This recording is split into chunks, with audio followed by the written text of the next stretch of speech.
ይውላችሁ በዚህ ዓለም ላይ ብዙ ሰዎች የሚቸገሩበት ምክንያት ደስታን ፍለጋ ነው። ደስታ ደግሞ ከመስራት የሚመጣ ነው እንጂ ከማረፍ የሚመጣ አይደለም። ሐዘን ከየት ይወለዳል ካላችሁኝ ከረፍት ብዛት ነው። የኃጢአት ምንጮች የሚባሉት መብል፣ መጠጥ፣ የረፍት ብዛት፣ እንቅልፍ ናቸው። በነገራችሁ ላይ ጥበበኛ ሰው ማለት የት መናገር እንዳለበት የሚያውቅ፣ መቼ መናገር እንዳለበት የሚያውቅ፣ በማይናገርበት ጊዜ ዝም የሚል፣ በሚናገርበት ጊዜ ደግሞ ዝም የማይል፣ ጊዜ ቦታ አይቶ የሚናገር ሰው ነው ጠቢብ የሚባለው። ሁሉም በጊዜው የሚናገር። ከእግዚአብሔር ጋር ጊዜ የሌለው ሰው እግዚአብሔርም ከሱ ጋር ጊዜ የለውም። ለእግዚአብሔር ጊዜ ከሌላችሁ እግዚአብሔርም ለእናንተ ጊዜ አይሰጥም። ለእግዚአብሔር እንዴት ጊዜ ታጣላችሁ? እኔ እኮ ይገርመኛል። እግዚአብሔር የቲክቶክን ሩብ ይደርሰዋል ዛሬ? እስኪ ንገሩኝ፣ ይደርሰዋል ወይ? እንዴት ተጣድፎ ሰው እንዴት ተጣድፎ የዘወትር ጸሎቱን እንዲሁ ያም ካደረሰ ነው ተጣድፎ ጨርሶ፣ ግን ፌስቡክ ላይ ቲክቶክ ላይ ግን ተጥዶ ነው የሚውለው። ለምንወደው ሰው የምንሰጠው ብቸኛው ስጦታ ምን እንደሆነ ታውቃላችሁ? ምንድን ነው? ጊዜ ነው። ጌታችን ኢየሱስ ክርስቶስ ለሚወዳቸው ሰዎች ጊዜ በመስጠት ነበር ፍቅሩን የሚገልጥላቸው። ለቤተሰብ ጊዜ ሊኖር፣ ሰው ባል ለሚስቱ ጊዜ ሊኖረው ይገባል። ሚስት ለባል ጊዜ ሊኖር ይገባል። ለልጆች ጊዜ ሊኖራችሁ ይገባል። እናንተ ጊዜ ትሰጣላችሁ? ቶሎ አልገባው ላለ ሰው ጊዜ ትሰጣላችሁ? አንተ ደደብ እስከ መቼ ድረስ ነው ከአንተ ጋር የምኖረው አትሉ? ጊዜ ትሰጣላችሁ? ቁማችሁ ትቆይታላችሁ? ሰው እስኪስተካከል፣ ጠባዩ የከፋ ሰው እስኪስተካከል ትቆያላችሁ? ወዲያው ነው። ማንን አይቆይም። አሁን ጥሎ መሮጥ ነው በቃ። እና ቆዩት እስቲ፣ ሁሉንም ሰው ቆዩት፣ ይስተካከላል ከቆየ ነው። በጊዜ የማይስተካከል ዲያብሎስ ብቻ ነው። ሰው ይስተካከላል። ለጎረቤት ጊዜ ያስፈልጋል። አላችሁ? አሁን ለጎረቤት ጊዜ አላችሁ? አሁን እንደው መችስ ሰለጠን ተብሎ አሁን ጎረቤትም አይጠያየቅም። የጎረቤትን ልጅ መቆጣትም ቀርቷል። እኛ ልጁ ነን በእውነት እግዚአብሔር በሚያውቀው አሁንም ገና አላደግንም። በርግጥ ጎረቤት ነው እየቀጣ ያሳደገን። ዋስ ጠርተን ነው። ይገርማል። ስናጠፋ የጎረቤት ሰውዬ መጥቶ ዋስ አስጠርቶ ነው የሚለቀን ማለት ነው። ቢገርፈን ኧረ አየዋ ገሌ ገረፈን ብለን ለእናት አባታችን ብንናገር ደግ አረገ ነው የምንባለው። የኔን ልጅ ነካ እንባል። በምን ምክንያት ነው የመታው ተብሎም አይጠየቅም። ኃላፊነት አለው በልጆች ላይ። አሁን እኮ ሁሉም ሰው ቲክቶከር የሆነው እቤት የሚሰማው ስላጣ ነው። እቤት የሚሰማው ስላጣ እዚያ እየወጣ መለፍለፍ፣ ዝም ብሎ ድንችም እየበላ መለፍለፍ፣ በቆሎም እየበላ መለፍለፍ። ለምንድን ነው ይህን ሁሉ ያመጣው ስትሉ ሰው ኧረ በሞት ያዳምጡ። እኔ እኮ እውነቴ ነው። ልቡ ቅን የሆነ ጓደኛ መርጬ ሰላሜ ልዩ ነው ዛሬስ ተለውጬ ክርስቲያን መሆኑ በዚህ ያስታውቃል ፍቅሩ። በስመ አብ ወወልድ ወመንፈስ ቅዱስ አሐዱ አምላክ። በስመ አብ ወወልድ ወመንፈስ ቅዱስ አሐዱ አምላክ። በስመ አብ ወወልድ ወመንፈስ ቅዱስ አሐዱ አምላክ። ይትባረክ እግዚአብሔር አምላከ አበዊነ ቅዱሳን ዘሰባህ ምህረቶ ላዕሌነ።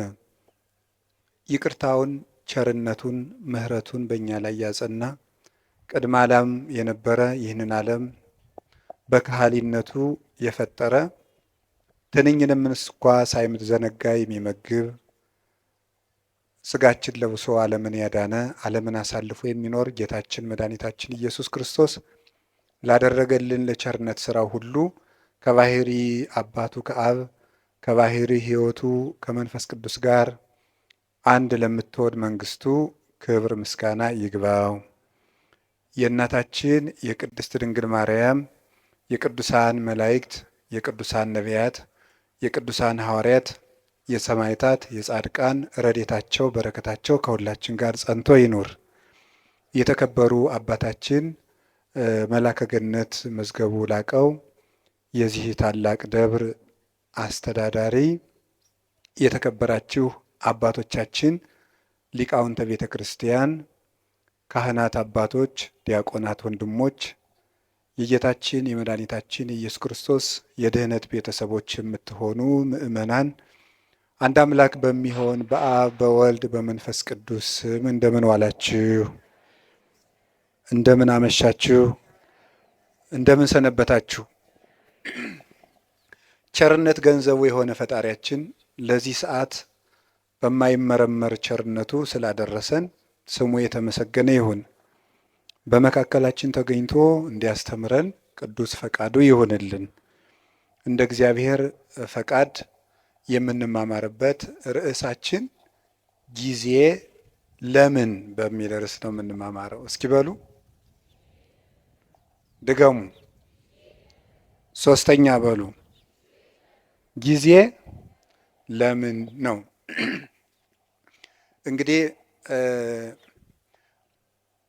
ኦርቶዶክሳዊነት ወይም ኦርቶዶክሳዊ ሰው አንድ የቤተ ክርስቲያን አባት ሲናገር በትክክል የሚኖሩ ሰዎችን ካያችሁ እነርሱ ክርስቲያኖች ናቸው ብሎ ይናገራል።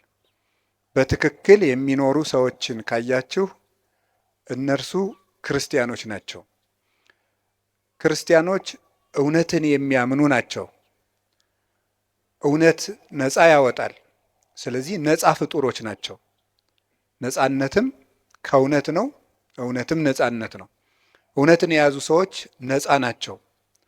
ነፃ አእምሮ ያላቸው ሰዎች ደግሞ ከህሊና ዕዳ ሸክም የተለዩ ናቸው።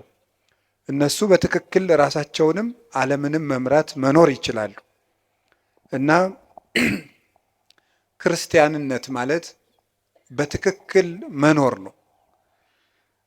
ክርስቲያንነት በትክክል መኖር ከሆነ ስለ እያንዳንዱ ነገር እንዴት እንደምናደርገው ማወቅ አለብን። ክርስቲያኖች አንድ ነገር እጃቸው ሲገባ ምን ሊያደርጉት እንደሚገባ የሚያውቁ ናቸው። ለምሳሌ ሕፃናት አንድ ነገር እጃቸው ላይ ቢገባ ምን እንደሚያደርጉት አያውቁም።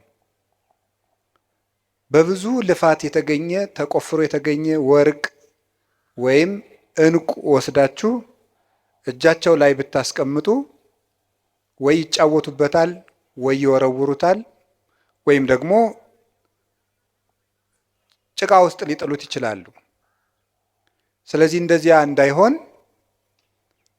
የበሰለ ሰው ምልክቱ እጁ ላይ ያለውን ነገር ምን እንደሚያደርገው ማወቅ ነው። የተናቀውን አያከብርም፣ የከበረውንም አይንቅም ማለት ነው። መልካሙን ክፉ አይልም፣ ክፉውን መልካም አይልም። ነቢዩ ኢሳይያስ እንደነገረን አሌ ሎሙ ለለ ይብልዎ ለእኩይ ሰናየ ወለሰናይኒ እኩየ፣ መልካሙን ክፉ ክፉውን መልካም ለሚሉ ሰዎች ወዮላቸው ይላል። መልካሙን ክፉ ክፉውን መልካም ለሚሉ ወይም የተዋረደውን የሚያከብሩ የተከበረውን የሚያዋርዱ። ያው ሰው ሕሊናው ሲንሸዋረር አጥርቶ ማየት ሳይቻለው ሲቀር የከበረው ነገር ዝቅ ብሎ ይታየዋል፣ ዝቅ ያለው ነገር ደግሞ ትልቅ ሆኖ ይታየዋል።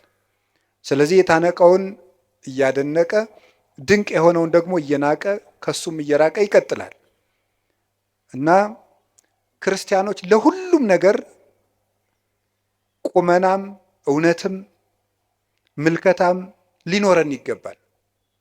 አንዱ ልናውቀው ስትኖሩ ሰውነት ለኔ ምንድን ነው ማለት አለብን። ዓለም ለኔ ምንድን ናት? ለምሳሌ ለሌሎች ሰዎች ዓለም መጨረሻቸው ናት። ዓለም መጨረሻዬ ነው ብሎ ያሰበ ሰው ሁሉንም ነገር በዚህ ዓለም ኑሬ ልፍጀው የሰማዩን ማናየ ይላል። ዓለም ለኛ መሻገሪያችን ናት ብሎ ያሰበ ሰው ደግሞ ዓለምን ተጠቅሞባት ይሄዳል። ገንዘብ ለኔ ምንድን ነው ማለት አለብን። ሰው ለኔ ምንድን ነው? መቼ ሰው እንስሳ ነው ብሎ ያሰበ ሰው ለሰው ክብር ይኖረዋል ብለን ማሰብ አንችልም።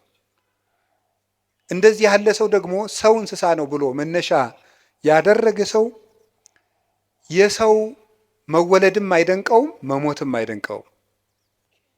ሞተ ሲባልም እንደ ቀላል ነገር ዕቃ እንደተሰበረ ያልፈዋል ማለት ነው እና ነገሮችን የምንወድቅባቸውም የምንሻገርባቸው ምክንያት ለነገሮቹ ካለን አተያይ የሚመነጭ ነው እና ትምህርት የሚያስፈልገው ኦርቶዶክሳዊ እይታ እንዲኖረን ነው። የጠራ ዓይን እንዲኖረን ነው።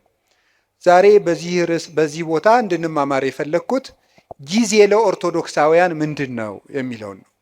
ለኦርቶዶክሳውያን ለእኛ ለክርስቲያኖች ጊዜ ምንድን ነው ነው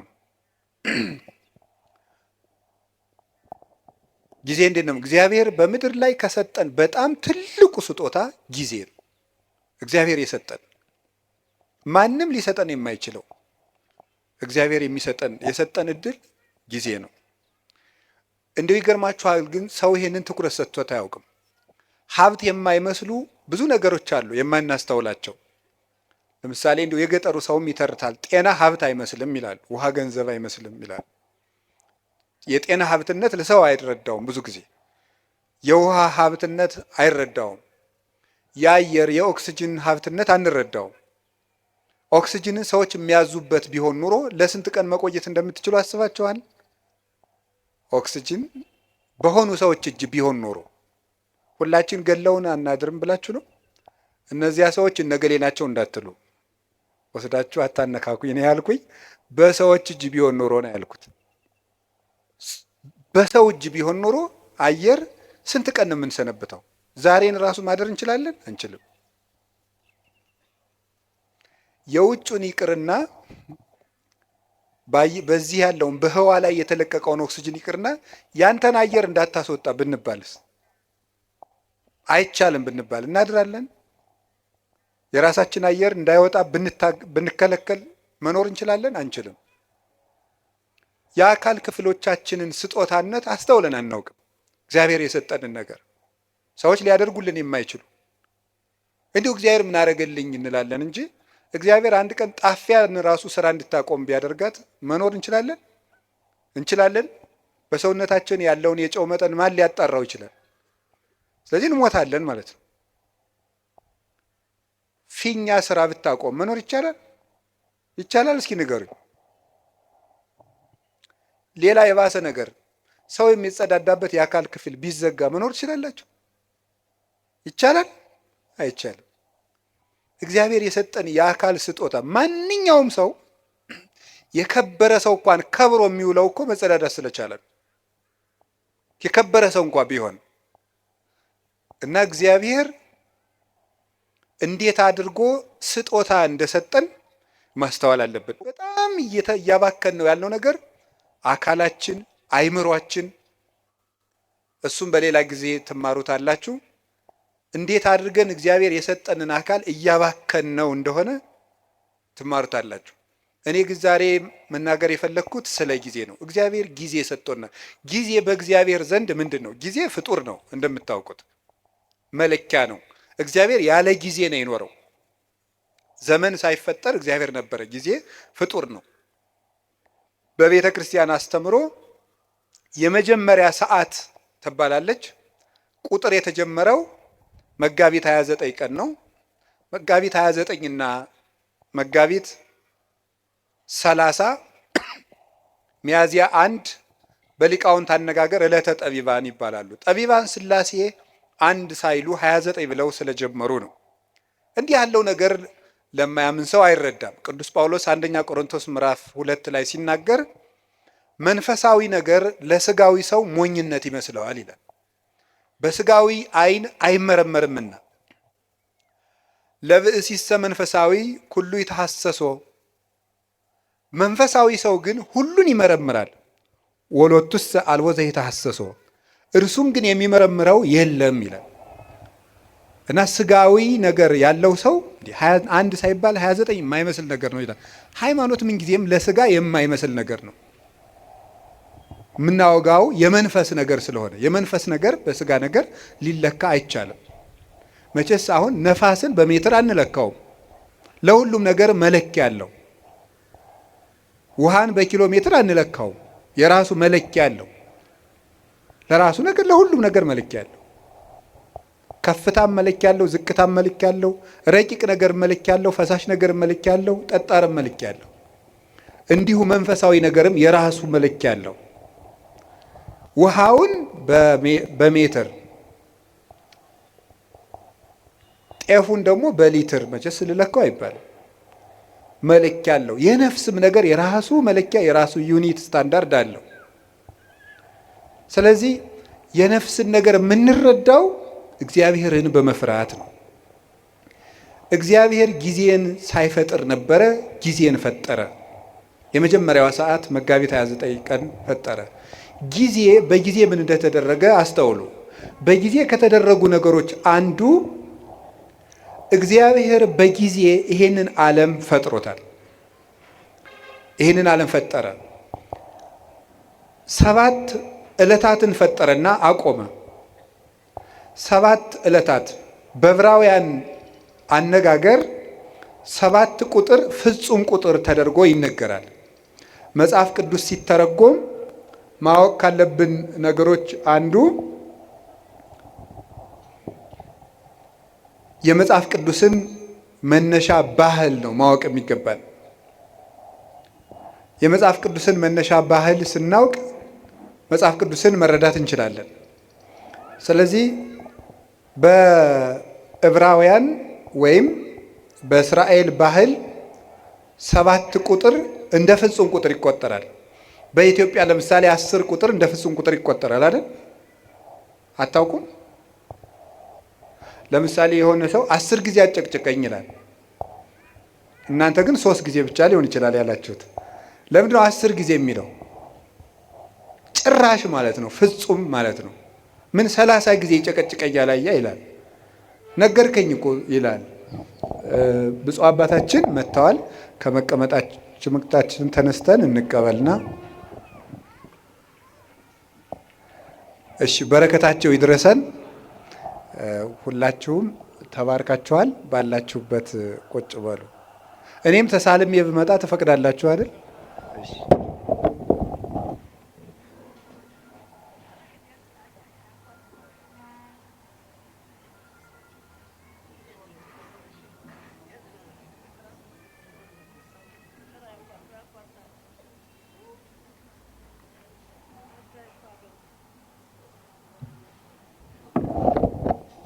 እሺ፣ ወደ ትምህርታችን እንሄድ።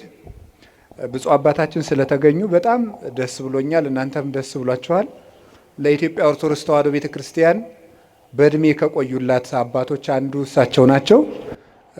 ረድኤታቸው በረከታቸው ይድረሰን። እኔ ደግሞ በእሳቸው ፊት ስላስተማርኩ በጣም እድለኛ ነኝ። ለምን መሰላችሁ?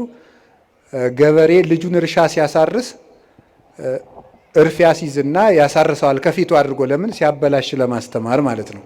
ስለዚህ ልጅ በአባቱ ፊት ሲያጠፋ ይታረማል ማለት ነው። ትምህርታችን እንቀጥል። እግዚአብሔር ከሁላችን ጋር ይሁን። ወደ ትምህርታችን ስንሄድ በዕብራውያን 7 ቁጥር ፍጹም ነው ብያችሁ ነበረ።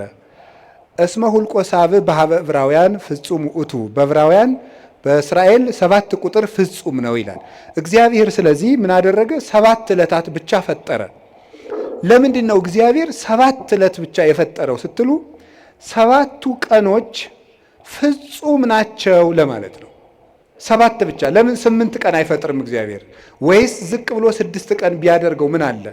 የዓመቱን መለኪያ 7 ቀን ያደረገው ለምን ይመስላችኋል? 7ቱም ዕለታት ፍጹም ናቸው ይላል። እንዲያውም ልንገራችሁ፣ የዚህ ዓለም ዋና ምሰሶዎች 7 ዕለታት ናቸው። በመጽሐፈ ምሳሌ ምዕራፍ 9 ከቁጥር 1 ጀምሮ እንዲህ ይላል፣ ጥበብ ሐነጸት ቤተ ወአቀመት ላቲ 7 አዕማደ። ጥበብ ቤቷን ሰራች 7 ምሰሶዎችንም አቆመች ይላል። ጥበብ ቤቷን ሰራች። ጥበብ የተባለ እግዚአብሔር ወልድ ነው። መንፈሳዊ ትርጉም አለው። የዛሬው ዓላማችን ግን እሱ አይደለም። ጥበብ ወልድ ይችን ዓለም ፈጠረች፣ 7 ምሰሶ አቆመች ማለት 7 ዕለታትን ፈጠረች ማለት ነው። 7ቱ ዕለታት ለምንድን ነው ምሰሶ የተባሉ ሲባል ምሰሶ ቤቱን እንደሚያጸናው በዚህ ዓለም የሚኖር ነገር ሁሉ ጸንቶ የሚኖረው በ7ቱ ዕለታት በሚሰራ ስራ ነው ማለት ነው። ምሰሶው ሲፈርስ ወይም ምሰሶ ቢነቀል ቤቱ እንደሚናድ ሁሉ የሰው ልጅ ሕይወቱ የሚናደው ወይም የሚፈርሰው በ7ቱ ቀናት በሚሰራቸው ስራዎች ናቸው። 7 ቀን የምንሰራው ስራ ወይ ሕይወታችንን ያፈርሳል ወይ ሕይወታችንን ይሰራል። ምሰሶዎቹ በትክክል የቆሙለት ቤት እንደማይፈርሰው 7ቱን ዕለታት እንዴት መጠቀም እንደሚችል የሚያውቅ ሰው የጸና ቤት ይኖረዋል። የልብ ቤት፣ የአይምሮ ቤት፣ የስጋ ቤት፣ የነፍስ ቤት ይኖረዋል ማለት ነው። ስለዚህ ዕለታትን ከመጠቀም ነው። እንኳን እኛ እግዚአብሔር ራሱ ቀን ተጠቅሞ ነው ስራ የሰራ። ቀንን የማይጠቀም ሰው ምንም ማድረግ አይችልም። እግዚአብሔር 6 ቀን ነው ይህን ዓለም የፈጠረው። አይገርማችሁ? በ6 ቀን ዓለምን ፈጠረ። ምን ማለቱ ይመስላችኋል? ኋላ ያን 6 ቀን ደግሞ ለእኛ ሰጠን። የሰጠኋችሁ 6 ቀን እኔ ዓለምን የፈጠርኩበት ነው።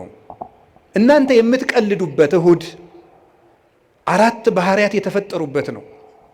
መሬት፣ ውሃ፣ ነፋስ፣ እሳት 4 ባህርያት፣ 7 መላእክት፣ 7 ሰማያት፣ መላእክት፣ ብርሃን 8 ፍጥረታትን ያከናወንኩበት ቀን ነው።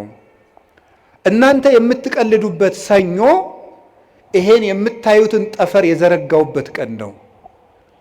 እናንተ የምትቀልዱበት ማክሰኞ በምድር ላይ ያሉ እጽዋትን ሁሉ የፈጠርኩበት ቀን ነው። እናንተ እንደዋዛ የምትገፉት ረቡዕ በዚህ ዓለም የሚያሸበርቁ ፀሐይ፣ ጨረቃ፣ ከዋክብትን ያበራሁበት ቀን ነው። እናንተ በስንፍና የምትሸኙት ሐሙስ በባህር ውስጥ ያሉ አዞ፣ ጉማሬ፣ ሌሎችን አሳ አንበሪዎችን በክንፍ የሚበሩትን በእግራቸው የሚሽከረከሩትን በክንፋቸው የሚበሩትን ሁሉ ያስገኘውበት ቀን ነው። እናንተ በዋዛ በፈዛዛ የምታሳልፉት ዓርብ በአርአያዬ በአምሳሌ ሰውን የፈጠርኩበት ቀን ነው ማለቱ ነበረ። ሰኞ፣ ማክሰኞ፣ ረቡዕ እንደዋዛ ሲያልፉ እነዚህ ትዝ ብለዋቸው ያውቃሉ? እነዚህ ሁሉ ዓለማት 20 ዓለም ነው ያለው። አሁን እኛ ከ20 ዓለማት የምንኖረው በአንዷ በዳረጎቷ በጫፏ በዚች ምድር ነው። እግዚአብሔር የፈጠረው 20 ዓለም ነው። ከ20ኛው በዚች ዓለም የምናየው ነገር ሁሉ እንኳን ተመርምሮ አይዘለቅም። ሕሊና ራሱ ይደክማል ቢያስብ። እንኳንስ ሌላውን ያንን ሰው ተፈጥሮ እንኳን ብታዩት ሊገባና አይችልም። እንደዚህ ያሉ ድንቅ ነገሮች የተደረጉት በ6 ቀን ነው። የጊዜን ጥቅም አያችሁት? በ7ኛው ቀን እግዚአብሔር አረፈ። ምን ማለት ይመስላችኋል? እግዚአብሔር 6 ቀን ሰራና አረፈ። ስራችሁ ብዙ ይሁን እረፍታችሁ ጥቂት ይሁን ማለቱ ነበረ። በቁሙ ነው። ወርቅ አለው፣ መንፈሳዊ ትርጉም አለው። ስራችሁ ብዙ ይሁን እረፍታችሁ ግን ጥቂት ይሁን። ይኸውላችሁ በዚህ ዓለም ላይ ብዙ ሰዎች የሚቸገሩበት ምክንያት ደስታን ፍለጋ ነው። ደስታ ደግሞ ከመስራት የሚመጣ ነው እንጂ ከማረፍ የሚመጣ አይደለም። ሐዘን ከየት ይወለዳል ካላችሁኝ ከረፍት ብዛት ነው። የኃጢአት ምንጮች የሚባሉት መብል፣ መጠጥ፣ የረፍት ብዛት፣ እንቅልፍ ናቸው። ስለዚህ እረፍት የሚያበዙ ሰዎች ምንጊዜም ሕይወታቸው ሐዘንተኛ ነው። የእንቅልፍ ብዛት የተቦጫጨቀ ልብስ ያስለብሳል ይላል ሰሎሞን። ድሃ ያደርግሃል ማለት ነው ብዙ የምትተኛ ከሆነ።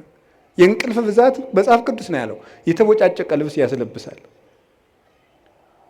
ጊዜን ባለመጠቀማችን ምክንያት አይ ጊዜ የሰጣቸው እና ያገሌ ሀብታሙ ነው ምናምን ቢባል የድንቁርና ጉዳይ ነው። በጊዜ ያለመጠቀማችን እንዴት እንደሚጎዳን ተመልከቱ። እስቲ ርዕሳችን ምንድን ነው? እስቲ በሉ ምን አላችሁኝ? ጊዜ ለምን? እግዚአብሔር በጊዜ ዓለምን ምን አደረገበት አልኳችሁ? ፈጠረ። ዓለምን አጸናበት። ጊዜ ምሰሶ ነው። ጊዜ መፍጠሪያ ነው። የሌለን ነገር ማምጫ ነው። ጊዜውን የሚጠቀም ሰው የሌለ ነገር ያመጣል። እግዚአብሔር በጊዜ የሌለን ነገር አመጣ። ሰማይ አልነበረ፣ ምድር አልነበረ። የሌለንን ነገር ማምጣት ከፈለጋችሁ ጊዜያችሁን ተጠቀሙ። ጊዜ ላይ የሚቀልድ ሰው ምኞቱን ታቅፎ ይሞታል እንጂ ምንም አያመጣም። ጊዜ ነው የሌለውን ያመጣ። እግዚአብሔር በጊዜ ለክቶ የምሕረት ቀጠሮ ሰጠ። በኖህ ዘመን 120 ቀን 120 ዓመት ሰጠው አለ። 100ውን ቀለዱ፣ በ20 አጠፋቸው። 20ውን ትቶ አጠፋቸው። በኖህ ዘመን የነበሩ ሰዎችን 120 ሰጣቸው። 20ው ሲቀር ንስሐ እንገባለን ሲሉ 100 ሳያልቅ ጨረሳቸው። ጊዜን ካልተጠቀምክበት ብሰጥህም አትጠቀምበት ብሎ ወሰዳቸው። ዛሬ ለምን ይመስላችኋል የምንቀሰፈው? እግዚአብሔር ጊዜ ሰጠ፣ አልተጠቀምንበትም። ስለዚህ እየቀነሰ ይወስደናል ማለት ነው።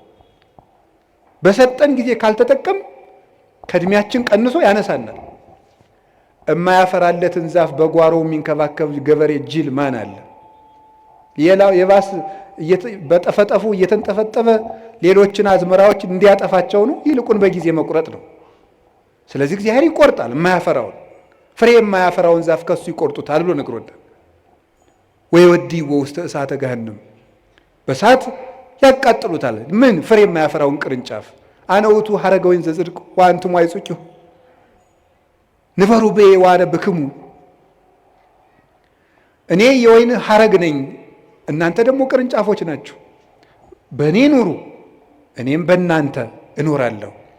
ፍሬ አፍሩ፣ ካላፈራችሁ ትቆርጣላችሁ አለ። እግዚአብሔር በጊዜ ምሕረት ሰጠ፣ በጊዜ ያልተጠቀሙትን ደግሞ አጠፋቸው። እግዚአብሔር ለመወለድ 5500 ዘመን ቀጠረ። 5500 ዘመን ሲፈጸም ተወለደበት። ዋመ በጽሐ ጊዜሁ ፈኖ እግዚአብሔር ወልዶ ዋሂደ ወተወልደ እምብእሲት። የዘመን ፍጻሜ በደረሰ ጊዜ እግዚአብሔር ተቀዳሚ ተከታይ የሌለ ልጁን ውረድ ተወለድ ሙት ተሰቀል ብሎ ለኩነተ ሥጋ ወደዚህ ዓለም ላከው። ንዕድ ክብርት ከምትሆን ከመቤታችንም ተወለደ ይላል። ጊዜው በደረሰ ጊዜ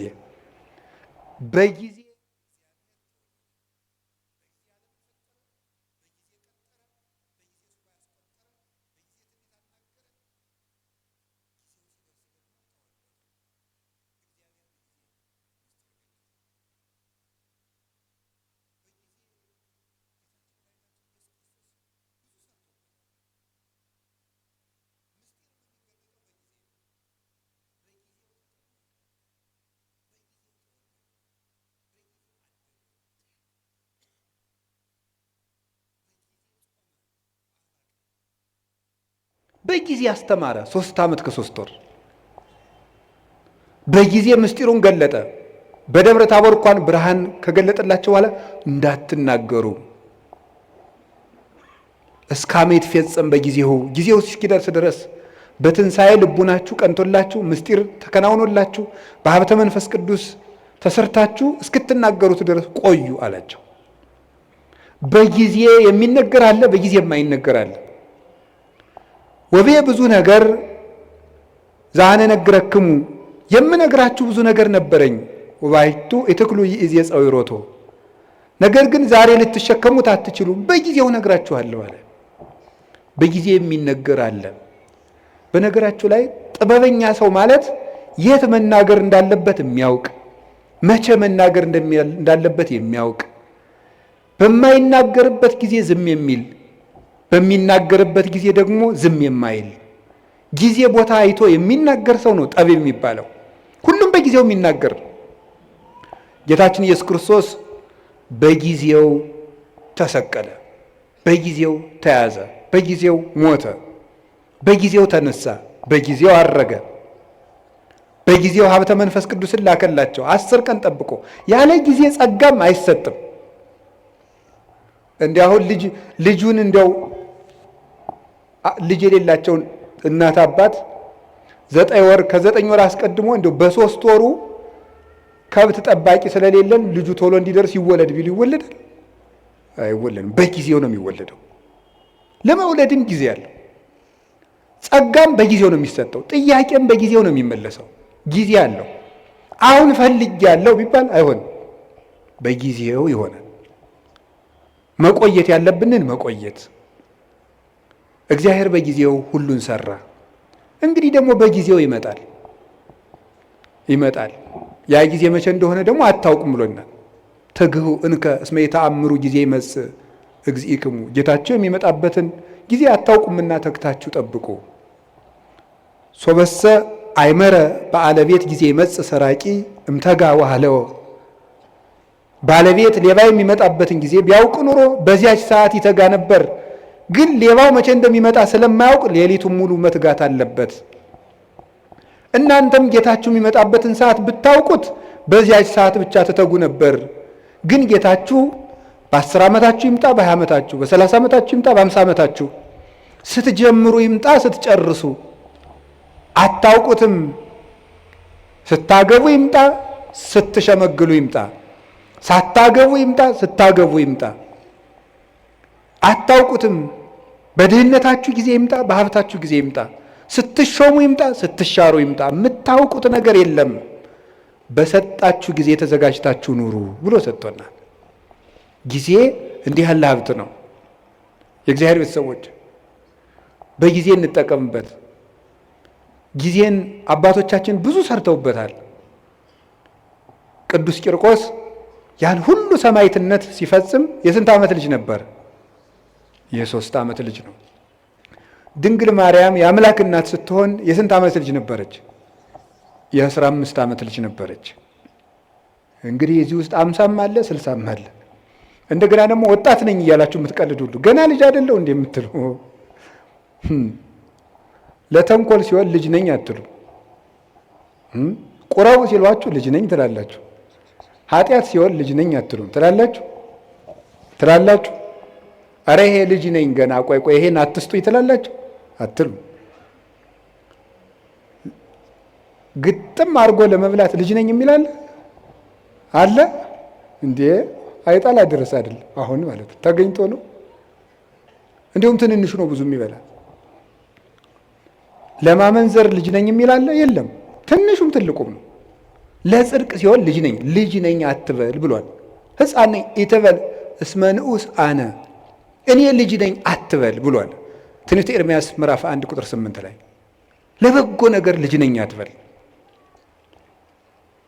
ስለዚህ የእግዚአብሔር ቤተሰቦች ቅዱስ ጊዮርጊስ 4 ጊዜ ሞቶ ሲነሳ ያ ሁሉ ሰማዕትነት ሲፈጽም ጠቅላላ ዕድሜው 27 ዓመት ነው። በጊዜ አባቶቻችን ተጠቀሙበት። በቀኝ የተሰቀለው ወንበዴ መንግሥተ ሰማያትን የወረሳት በ3 ሰዓት ዝግጅት ነው። ለተጠቀመበት ሰው 3 ሰዓት መንግሥተ ሰማያትን ያስገኛል። አብሮ የቆመው ሰው ደግሞ በዚያው ሲኦልን አግኝቷል እድሜ ዘመኑ።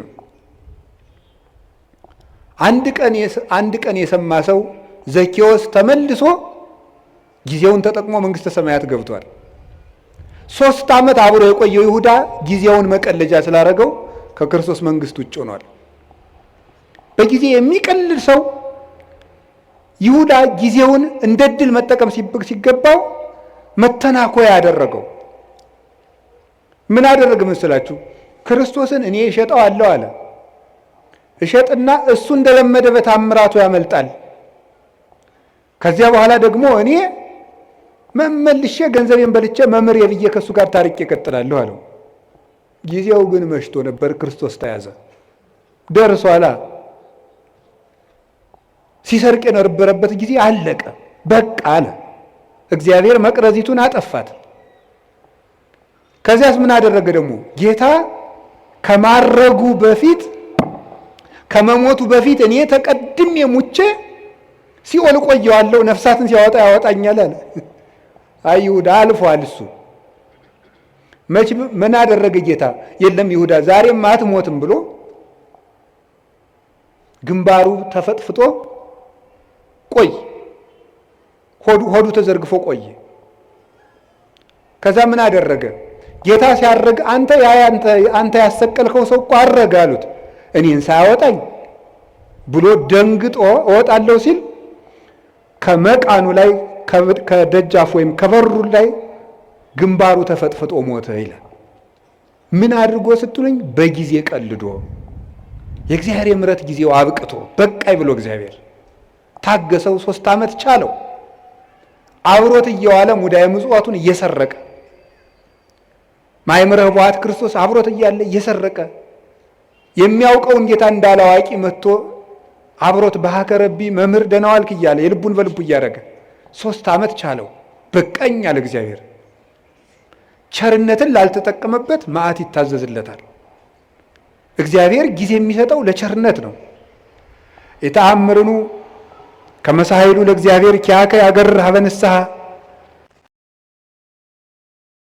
ንስሐ እንዲመራህ አታውቅምን ይላል ቅዱስ ጳውሎስ ሮሜ ምዕራፍ 2 ላይ ሲናገር። የእግዚአብሔር ቸርነት እኮ የምሕረት ዕድል ነው፣ መጥፊያ አልነበረም። ሲራክም ይተወስክ ኃጢአተ በዲበ ኃጢአት እንዘ ትብል መሐሪ ውእቱ እግዚአብሔር። እግዚአብሔር ይቅር ባይ ነው፣ እግዚአብሔር ቸር ነው፣ እግዚአብሔር መሐሪ ነው እያልክ በኃጢአት ላይ ኃጢአትን አትጨምር ይላል እና ጊዜ ብዙ ነገር ተሰርቶበታል። ርዕሳችን ምንድን ነው? ንገሩኝ እንጂ። ጊዜ ለምን? እሺ አንድ ሁለት ሶስት ነጥቦችን ልናገርና ብፁዕ አባታችን እንዲያስተምሩን ብለቅ ይሻላል። ጊዜ ለምን በሉ እስቲ። እንግዲህ እግዚአብሔር በጊዜ ፈጠረ። እስቲ በጊዜ ፈጠረ በሉ። በጊዜ መጣ፣ በጊዜ ሞተ፣ በጊዜ ተነሳ፣ በጊዜ አረገ፣ በጊዜ መንፈስ ቅዱስን ላከ። እሺ በጊዜ ይመጣል በሉ። በጊዜ ምን ይላል? ይመጣል። ጊዜ እግዚአብሔር ይህን ሁሉ ሰርቶበታል። አሁን እኛ በጊዜ ምን እናድርግ ነው ርዕሳችን። እስኪ ጊዜ ለምን በሉ። እሺ የመጀመሪያው ጊዜ ለእግዚአብሔር በሉ። ሁላችሁም በሉ እስኪ ድገሙ። አሁን ከዛሬ በኋላ ይሄ እኮ መመሪያ ነው። እንግዲህ የኑሮ መመሪያ እየነገርኳችሁ ነው። የመጀመሪያ መርሃችን እዚህ ውስጥ የተሰበሰብነው ጊዜ ለማን መመሪያችን ነው። ከዛሬ ጀምሮ ጊዜ ለማን? አንዴ ድገሙ። ጊዜ ለእግዚአብሔር። ከእግዚአብሔር ጋር መኖር ነው። ጊዜ የተሰጠው እግዚአብሔርን ልናመልክበት ነው። ስብሐ ለዘይሴብሐከ ቅዱስ ዳዊት በቀን 7 ጊዜ አመሰግንሃለሁ ይላል። ጠዋት 12 ሰዓት እንደተማራችሁት ካሁን በፊት ብርሃን ሌሊቱን አሳልፈህ ብርሃን የሰጠኸኝ ጌታ ብለን፣ በብርሃን የፈጠርከኝ ጌታ ብለን፣ ለእኔ ስትል ማለዳ ከሐና ከቀያፋ ፊት በ12 ሰዓት ተከሰስክልኝ ብለን 3 ሰዓት እንጸልያለን። ሔዋን የተፈጠረችበት ቅድስት ድንግል ማርያም ብስራተ መላክን የተሰማችበት ለሁሉ ፍትህ የሚሰጥ ጌታ በ3 ሰዓት ከጲላጦስ ፊት ተከሶ የቀረበበት 3 ሰዓት 6 ሰዓት አዳም የተሳሳተበት የሰው ልጅ አይምሮ የሚደክምበት ደህና ሲጫወት የቆየው ሰውዬ 6 ሰዓት ላይ ማዛጋት ይጀምራል። 6 ሰዓት አጋንንት የሚሰለጥኑበት ሰው የሚደክምበት ጊዜ ነው። አዳምም የሳተበት ጊዜ ነው። 6 ሰዓት ደግሞ እግዚአ ኩሉ ክርስቶስ የተሰቀለበት ሰዓት ነው። በዚያ ሰዓት አንዲት አቡነ ዘበሰማያት እንኳን መድገም 9 ሰዓት ጸሎት የሚያርግበት መስዋዕት የሚያርግበት ጌታ ነፍሱን ከስጋው የለየበት ለእኔም ጥሩ አሟሟት ስጠኝ ለማለት ለእኛ ሲል መራራ ሐሞት የጠጣበት ጎኑን ተወግቶ ማየገቦ ያፈሰሰበት 11 ሰዓት የተቀበረበት ነፍሳትን ከሲኦል ያወጣበት ሰዓት እግዚአብሔር አዳምን ፍለጋ የመጣበት እግዚአብሔር በ11 ሰዓት ነው አዳም ወዴት ነህ እያለ የበለስ ቅጠል ያገለደውን መሆን አዳም ፍለጋ በገነት ዛፍ መሃል የመጣው 11 ሰዓት የቀን ፍጻሜ ነው። በዘመን ፍጻሜ መጥቻ አድንሃለሁ እያለው ነው። ስለዚህ በ11 ሰዓት ጌታዬ ሆይ እኔንም ፈልገኝ ብሎ መጸለይ ይፈልጋል። እኔም ጫካ ውስጥ ነኝ ፈልገኝ ብልም ማታ ምሽት ሰዓት የመጣውን ግርማ ሌሊት በሰላም አሳድረኝ፣ ለእኔ ስትል በምሽት 3 ሰዓት እንደ ወንበዴ ታሰርክልኝ ብሎ ማታ መጸለይ ይገባል። ቀኑን ሁሉ ለእግዚአብሔር መስጠት። ከእግዚአብሔር ጋር ጊዜ የሌለው ሰው እግዚአብሔርም ከሱ ጋር ጊዜ የለውም። ለእግዚአብሔር ጊዜ ከሌላችሁ እግዚአብሔርም ለእናንተ ጊዜ አይሰጥም። እንዴ ለእግዚአብሔር እንዴት ጊዜ ታጣላችሁ? እኔ እኮ ይገርመኛል። እግዚአብሔር የቲክቶክን ሩብ ይደርሰዋል ዛሬ? እስኪ ንገሩኝ፣ ይደርሰዋል ወይ? እንዴት ተጣድፎ ሰው እንዴት ተጣድፎ የዘወትር ጸሎቱን እንዲሁ ያም ካደረሰ ነው ተጣድፎ ጨርሶ ግን ፌስቡክ ላይ ቲክቶክ ላይ ግን ተጥዶ ነው የሚውለው። እባካችሁ ለእግዚአብሔር ጊዜ ስጡ። እውነቴን ነው። ለእግዚአብሔር ጊዜ ከሌላችሁ ትጠፋላችሁ። የእውነቴን ነው። ለማስቀደስ ጊዜ የሌላችሁ ሰዎች እድሜያችሁ ያጥራል። ለዘወትር ጸሎት እድሜ ከሌላችሁ ጊዜ ከሌላችሁ ከእግዚአብሔር ጋር ለመገናኘት መጽሐፍ ቅዱስ ለማንበብ ጊዜ የሌላችሁ ጊዜ የለኝም ደግሞ እንደው እናንተ ጉራችሁ እኮ ያልቀው። እስቲ ፌስቡክ ውስጥ የምታነቡት ቴክስት ቢደመር እንደው 20 ገጽ አይሆንም? መጽሐፍ ብናረገው አይታተምም? ብሮሸር ብናረገው ይሆናል እኮ ስትደዘድዙት የምትሉት። እንዴት ነው ጊዜ የሌላችሁ? ወእግዚአብሔር ይነግሮሙ ለሕዝቡ መጽሐፍ አንድ ከዛ እናንተ የሚመስላችሁ አንድ ሳምንት እና ጌታዬ ሕይወቴን ንገረኝ። እንዴ ምኑን ነው የሚነግራችሁ? ጅል ነህ ብሎ ይንገራችሁ? ጌታዬ ሕይወቴን ንገረኝ። ምንድን ነው የሚነግራችሁ ነው? እየነገራችሁ መስለኝ። መዝሙር 86 ላይ እግዚአብሔር የነገሮሙ ለሕዝቡ በመጽሐፍ፣ እግዚአብሔር ለሕዝቡ በመጽሐፍ ይነግራቸዋል አለ። እስኪ በሉ እግዚአብሔር ለሕዝቡ በሉ። በምን ይነግራቸዋል? በመጽሐፍ ይነግራቸዋል። መጽሐፍ ማለት እግዚአብሔር ለኛ የሚናገርበት። ጸሎት ማለት ጸሎት ብሂል ተናግሮ ምስለ እግዚአብሔር፣ ጸሎት ከእግዚአብሔር ጋር መነጋገር ነው ይላል። ጸሎት ከእግዚአብሔር ጋር መነጋገር ነው። መጽሐፍ ማንበብ ደግሞ እግዚአብሔር ለኛ የሚነግርበት ሰን ነው። አጸም ዘይነብበኒ እግዚአብሔር አምላኬ እስመ ውእቱ ይነብብ ሰላም ለሕዝቡ። ፈጣሪ እግዚአብሔር የሚናገረኝን እሰማለሁ፣ እርሱ ለሕዝቡ ፍቅር አንድነትን ይናገራልና ይላል ቅዱስ ዳዊት። እግዚአብሔርን ለመስማት ጆሮ የሌለው መጽሐፍ ቅዱስ ለማንበብ በቀን 5 ደቂቃ የሌለው ሰው በየቀኑ ሁከት ሊሰማ ይገባዋል። እንዲህ ያለ ጆሮ ይነቀላ። ነቢይ ያነስለክሙ ማኅበይክሙ ዘከማየ፣ ነቢይ ያስነሳላችኋል አለ ሙሴ ሲናገር ክርስቶስን ነው። እሱ ቀይ ባህር እንዳሻገረ ጌታ ገሃነምን ያሻግሯልና ብዙ ንጽጽር አለው። ወለቱ ስምዕዎ፣ እሱን ስሙት። ወኩላ ነፍስ እንተ የተሰማው ለውእቱ ነቢይ ትሰሮም ሕዝባ፣ ያንን ነቢይ የማትሰማ ጆሮ ግን ከወገኖቿ ተለይታ ትጥፋ ይላል።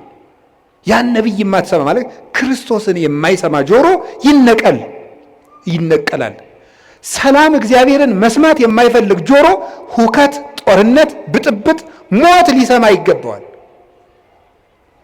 በየቀኑ ይህን የምንሰማበት ምክንያት ለእግዚአብሔር ጆሮ ስለሌለን፣ ለእግዚአብሔር ዓይን ስለሌለን ነው። ለእግዚአብሔር እግር የለን።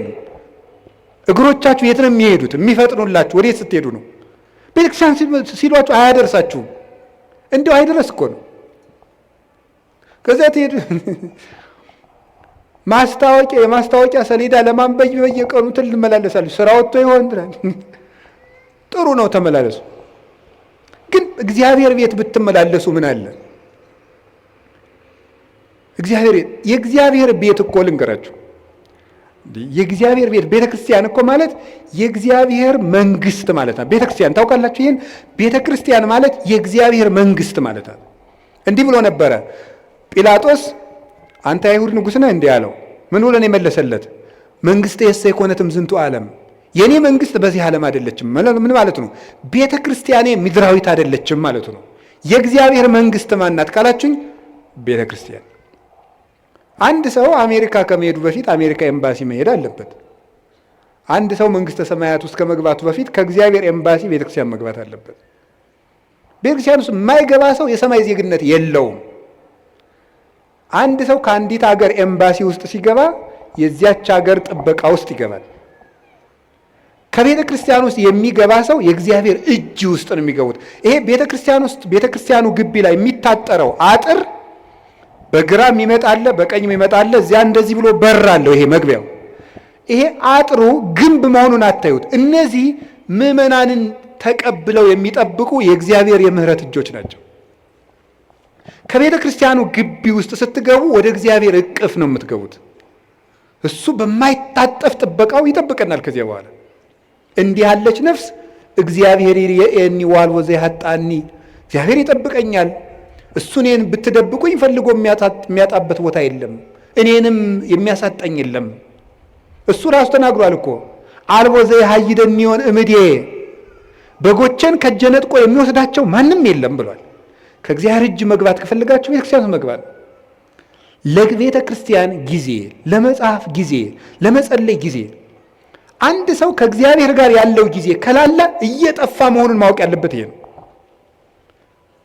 ምን አላቸው ጌታ የማቴዎስ ወንጌል ምዕራፍ 26 ላይ ሲናገር ትግሁ ወጸልዩ ከመ ይትባ ውስተ መንሱት አላቸው። ወደ ፈተና እንዳትገቡ ምን አላችሁ? ተግታችሁ ጸልዩ ማለት ነው። ጸሎት አቃታቸው ሐዋርያት አቃታቸው። መጥቶ ሁለት ጊዜ ሁለተኛው ላይ ማያቸው ተኝተው አገኛቸው። በሁለተኛው ያላቸውን ስሙ። ስኢንክሙኑ ተጊሃ አሐተ ሰዓተ ምስሌ አላቸው። ከኔ ጋር 1 ሰዓት መቆየት አቃታችሁ አላቸው። እስኪ በሉ ከኔ ጋር በሉ 1 ሰዓት መቆየት አቃታችሁ። አቃታቸው፣ ተኙ። በሶስተኛውም ተመልሶ ሲመጣ በሉ እንግዲህ ረፉ አላቸው። ይህ ሊቃውንቱ በጣም የሚገርም ትርጓሜ ይሰጡታል። በሉ እንግዲህ ረፉ፣ በሶስተኛው ረፉ አላቸው። እንተኛለን ሲሉ ክርስቶስን የሚይዙ ወታደሮች መጡና እነሱንም ያጣድፏቸው ጀመር። ከኔ ጋር 1 ሰዓት ብትተጉ ፍጹም እረፍት ታገኛላችሁ። ከኔ ጋር 1 ሰዓት መትጋት ካቃታችሁ ግን ሁልጊዜ ስትባክኑ ትኖራላችሁ አላቸው። ስለዚህ እንዳትፈሩ፣ ፍርሃት እንዳያሻብራችሁ፣ እንዳይበትናችሁ ከፈልጋችሁ አሁን ከኔ ጋር በጸሎት ቆዩ አላቸው። ቅዱሳን ሐዋርያትን አቃታቸው። ከሱ ጋር መትጋት ስላቃታቸው ቀን ከሱ ጋር መዋልም ሳይሆንላቸው ቀረ። ጥለው ተበተኑ። ከክርስቶስ ጋር ያላደረ ከክርስቶስ ጋር አይውልም፣ ከክርስቶስ ጋር ያልዋለም ከክርስቶስ ጋር አያድርም። ስለዚህ እግዚአብሔር ቤተሰቦች ቀኑን ሙሉ ቅዱሳን ሐዋርያት ከጌታ ጋር 1 ሰዓት ተግተው ቢሆን ኑሮ ቀኑ ሁሉ መስቀሉን ትተው ሲራወጡ አይውሉም ነበረ። ቀኑን ሙሉ በሰላም መዋል ከፈለጋችሁ፣ ያለ ሁከት መዋል ከፈለጋችሁ፣ የሚያባረራችሁ ሳይኖር መዋል ከፈለጋችሁ ከክርስቶስ ጋር 1 ሰዓት ቆዩ። ለእግዚአብሔር ጊዜ ይኖራል። ከቃሉ ጋር ናችሁ? እስቲ እንደው ማታ ስተኙ እግዚአብሔር የሚባል የሆነ አካል ትዝ ብሎት የሚያውቅ ሰው አለ? ብሏችሁ ያውቃል? እግዚአብሔር ቁጭ ብሎ ወይም ቁሞም በሉት ብቻ በእናንተ ሕሊና በምትስሉት እግዚአብሔር ትዝ ብሏችሁ ያውቃል? አይ እናንተ ብፁዓን ናችሁ ማለት ነው። እግዚአብሔር ትዝ የሚለው ሰው የታደለ ነው። ለእግዚአብሔር የምናስብበትም ጊዜ፣ የምንጸልይበት ጊዜ፣ የምናነብበት ጊዜ፣ የምናስቀድስበት ጊዜና ከእግዚአብሔር ጋር የምንኖርበት ጊዜ ይኖራል። ጊዜን ለእግዚአብሔር በሉ እስኪ። ጊዜ ለማን? እግዚአብሔር እኛ ለሱ ጊዜ ስንሰጠው እሱ ደግሞ ለእኛ ምን ይሰጠናል? ጊዜ ይሰጠናል። ያለ ጊዜያችን የመለወጫ ጊዜ ይሰጠናል። እግዚአብሔር እንዲሰጠን ይህን ማድረግ አለብን። አላችሁ? እግዚአብሔር ከሁላችን ጋር ይሁን። ሁለተኛ ጊዜ ለምን በሉ እስኪ በሉ እንጂ። እሺ ጊዜ ለቤተሰብ በሉ ሁላችሁ። ጊዜ ለማን? ለቤተሰብ። ቤተሰብ ክርስቲያንነት ወይም ኦርቶዶክሳዊነት ህብረታዊነት ነው፣ አንድነት ነው ክርስቲያንነት ማለት። ለቤተሰቡ ጊዜ የሌለው ሰው ቅዱስ ጳውሎስ አንደኛ ጢሞቴዎስ ምዕራፍ 5 ላይ እንደነገረን ለቤተሰቡ የማያስብ ሰው ሃይማኖቱን ከካደ ሰው የባሰ ነው ይላል። ለቤተሰቡ ጊዜ የሌለው፣ ጊዜ ሊኖራቸው ይገባል። ለምንወደው ሰው የምንሰጠው ብቸኛው ስጦታ ምን እንደሆነ ታውቃላችሁ? ምንድን ነው? ጊዜ ነው። ጌታችን ኢየሱስ ክርስቶስ ለሚወዳቸው ሰዎች ጊዜ በመስጠት ነበር ፍቅሩን የሚገልጥላቸው። ምቹ ጊዜ ለብቻቸው ይሰጣቸው ነበር። ለቤተሰብ ጊዜ ሊኖር ሰው ባል ለሚስቱ ጊዜ ሊኖረው ይገባል። ሚስት ለባል ጊዜ ሊኖር ይገባል። ለልጆች ጊዜ ሊኖራችሁ ይገባል። ጊዜ እዚያ ውስጥ ጊዜ ከሌላችሁ እንደ ነፍሰ ገዳይ ናቸው። ለቤተሰብ ጊዜ የሌለው ሰው፣ ለእናቱ ጊዜ የሌለው፣ ለአባቱ ጊዜ የሌለው፣ ለዘመዶቹ ጊዜ የሌለው፣ አውቁ ጊዜ የለም። ለማንም ጊዜ አይሰጥም ሰው። ውላችሁም ገብታችሁ እንደ ዝንጀሮ ስልካችሁን ይዛችሁ ቁጭ ነው። ዝንጀሮ ነው ይሄ። በቆሎ ይዝና አንዳንድ በቆሎ ይዞ ያምጉችላል። በቃ ግጦ ሲጨርስ በቃ እንደዚህ ነው። ጊዜ ክርስቶስ እንዴት ለቤተሰቦቹ ጊዜ እንደሚሰጥ ተመልከቱት። የማቴዎስ ወንጌል ምዕራፍ 13 ላይ ሕዝቡን ሁሉ አብልቶ ሸኘ። አብልቶ ከሸኘ በኋላ የራሱ ቤተሰቦች ደግሞ አሉት። እነማን ናቸው? ሐዋርያት። እነሱን ከሸኘ በኋላ ቤት ገብቶ ደግሞ ለእነሱ ጊዜ ሰጣቸው። በል ተርጉምልን የቅድሙን አሉት። ተረጉምላቸው። ዘሩ እንዲህ ነው፣ በመንገድ ላይ የወደቀው እንደዚህ ነው፣ ቶሎ የደረቀው ዘር ይሄ ነው፣ ፈጥነው የሚሰሙ ናቸው። ይሄ በመንገድ ላይ የወደቀው ዘርና ወፍ የለቀመው ደግሞ ቃለ እግዚአብሔር እየሰማ ወዲያው የሚረሳው ነው። ይሄ ወዲያው በቅሎ ወዲያው ደግሞ የደረቀው ይሄ ወዲያው ሰምቶ በስሜት የሚጠፋው ነው። በቅሎ እሾህ ያሰረው ደግሞ እሾህ አንቆ ያስቀረው ዘር ደግሞ ሰምቶ ጽድቅ እሰራለሁ ስል የሀብት ፍቅርና የዓለም ፍቅር ያሰረው ሰው ነው። በመልካም ዘር ላይ መሬት ላይ የወደቀው ደግሞ ይሄ በመልካም ልብ ላይ የወደቀው ቃለ እግዚአብሔር ነው አለና ለቤተሰቦቹ ጊዜ ሰጣቸው። ክርስቶስ ለ5000 ሕዝብም ጊዜ ሰጠ፣ ለቤተሰቦቹም ጊዜ ሰጠ። ስራ ይበዛብኛል ስብሰባውዬ ነው የሚባል ይሄ አይሰራም። ክርስቶስም ስብሰባ ውሎ ለቤተሰቦቹ ጊዜ ይሰጥ ነበር። ብቻቸውን ማውራት ለሚፈልጉ ጊዜ ይሰጣቸው ነበረ ጌታችን ኢየሱስ ክርስቶስ። ዮሐንስ ወንጌል ምዕራፍ 4 ላይ ያቺ ውሃ ቀጅ ሴት ጊዜ ያስፈልጋት ነበር። ጌታ ምንድን ያደርጋት? ጊዜ ሰጣት። ለዚያው ምቹ ጊዜ ከሰው መሃል ብታወራ የምታፍርበት ገመና ስለነበራት በስልት ሐዋርያት በራባቸው ሰዓት እሷም ደግሞ ውሃ ለመቅዳት በምትመጣበት ሰዓት ሐዋርያትን ሂዱና ምሳ ገዝታችሁ ከተማ ነው አለ። እሷ ደግሞ የምትመጣው ያው ስታገባ ቶሎ ቶሎ ስለሚሞትባት ይቺ ነፍሰ ገዳይ የተባለች ሴቶች ውሃ ሲቀዱ ስለሚሰድቧት በእስራኤል ውሃ ቀዳዱ እንደኛ ስለሆነ ሴቶች ሁሉ ውሃ ቀድተው ቤታቸው ቁጭ ሲሉ በቀትር እሷ ልትቀዳ ሄደች። በምቹ ሰዓት ክርስቶስ ጊዜ ሰጣት። በቀትር ሰዓት ወጓን ሁሉ አዳመጣት። በደንብ አድርጎ ነው ያዳመጣት። እንዲሁ እኮ ይገርማል። እናንተ አሁን በቀትር ሰዓት ፀሐይ እየመታችሁ እንኳን ክርስቶስ ያን ያህል አምላክ እንዲሁ ትልቅ ሰው ቢሆኑ ታዳምጣላችሁ? ጌታ ምቹ ጊዜ ሰጥቶ አዳመጣት። ስለዚህ ጊዜ ስለሰጣት እሷም ልቧን ለሱ ሰጠችው። ጊዜ መስጠት ጌታችን ኢየሱስ ክርስቶስ ለብዙዎቹ ነበር ጊዜ። ትልቅ ሰው ነኝ አይል፣ አምላክ ነኝ አይል፣ ለሁሉ ሰው ቁሞ የመቆየት እድል ይሰጣቸው ነበረ። የማቴዎስ ወንጌል ምዕራፍ 9 ላይ ስታዩ 2 ዕውሮች ነበሩ። ጌታችን አልፎ ሲሄድ 2 ዕውሮች የዳዊት ልጅ ሆይ ማረን አሉ። እሱ አልፎ እየሄደ ነው። ማረን ሲሉ ምን ይላል? ማቴዎስ ወንጌል ምዕራፍ 9 ላይ ስታነቡን ይላል ወደ ቤትም በገባ ጊዜ 2 ዕውሮች መጡ ይላል። ወደ ቤትም በገባ ጊዜ የሚለው ለምንድን ነው የተጻፈው? መጽሐፍ ቅዱስ ላይ ዝም ብሎ የሚጻፍ ቃል የለም። ሊቃውንቱ ሲተረጉሙት ምን ይላሉ? ዕውሮች ናቸው ሩጠው እንዳይደርሱበትና ከቤት ገብቶ ቆያቸው ይላል። ይህ ነው ጊዜ መስጠት። ሩጠው እንደማይደርሱ ያውቃሉ፣ አይነ ስውሮች ናቸው። ስለዚህ እስከሚመጡ ድረስ ጊዜ ሰጣቸው፣ ቆያቸው። ይሄንን ሊቃውንተ ቤተክርስቲያን ምን ብለው ይተረጉሙታል? መንገድ ላይ ያሉት ደግሞ ምን ይላሉ? አጋንንት ምንድን ነው የሚሉት? መንገድ ላይ ያሉት ሰዎች ደግሞ እናንተ አትጥሩት፣ ትልቅ ሰው ነው እንዴው ትልቅ እንዴ አታፍሩም እንዴ ስትጠሩት መንገድ ላይ ዝም በል ይሏቸዋል። ወአፈድፈዱ ከሊሃ ይላል። እነሱ ግን እንዲያውም ጨምረው እንዳልጮህ እንጂ የዳዊት ልጅ ወይ ማረን ብለው እንዲያውም ደግሞ ድምፅ ጨመሩበት፣ ገብቶ ቆያቸው ይላል። ሊቃውንቱ ምን ብለው ይተረጉሙታል? ክርስቶስ ለእነዚህ ዕውሮች ሩጠው የሚደርሱበት አዝግመው እስኪደርሱ ድረስ ከቤት ገብቶ ቆያቸው። ምን ይላሉ? ዕውሮች የሚባሉት የክርስቶስን ብርሃን ማየት ያልቻለች ዕውር ነፍስ ናት። ዕውር ነፍስ የጌታን ብርሃን ለማየት ያልበቃች በድንቁርና በኃጢአት ውስጥ ያለች ነፍስ ናት። የዳዊት ልጅ ወይ ማረኝ የምትለው ጸሎቷ ነው። እግዚኦ መሐረነ ክርስቶስ የምትለው ነው።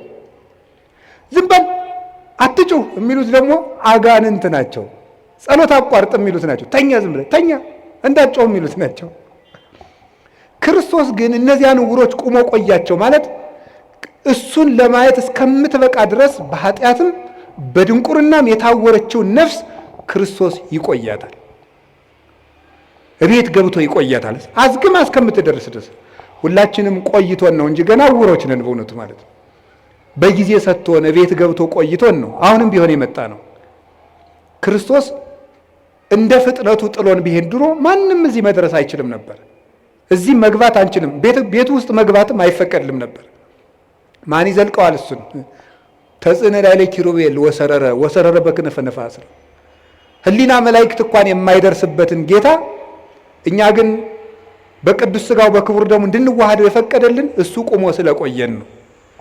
ጌታችን ላልደረሱት እስኪደርሱ ጊዜ ይሰጣል። እናንተ ጊዜ ትሰጣላችሁ? ቶሎ አልገባው ላለ ሰው ጊዜ ትሰጣላችሁ? አንተ ደደብ እስከ መቼ ድረስ ነው ከአንተ ጋር የምኖረው አትሉ? ጊዜ ትሰጣላችሁ? ቁማችሁ ትቆይታላችሁ? ሰው እስኪስተካከል፣ ጠባዩ የከፋ ሰው እስኪስተካከል ትቆያላችሁ? ወዲያው ነው። ማንን አይቆይም። አሁን ጥሎ መሮጥ ነው በቃ። እና ቆዩት እስቲ፣ ሁሉንም ሰው ቆዩት፣ ይስተካከላል ከቆየ ነው።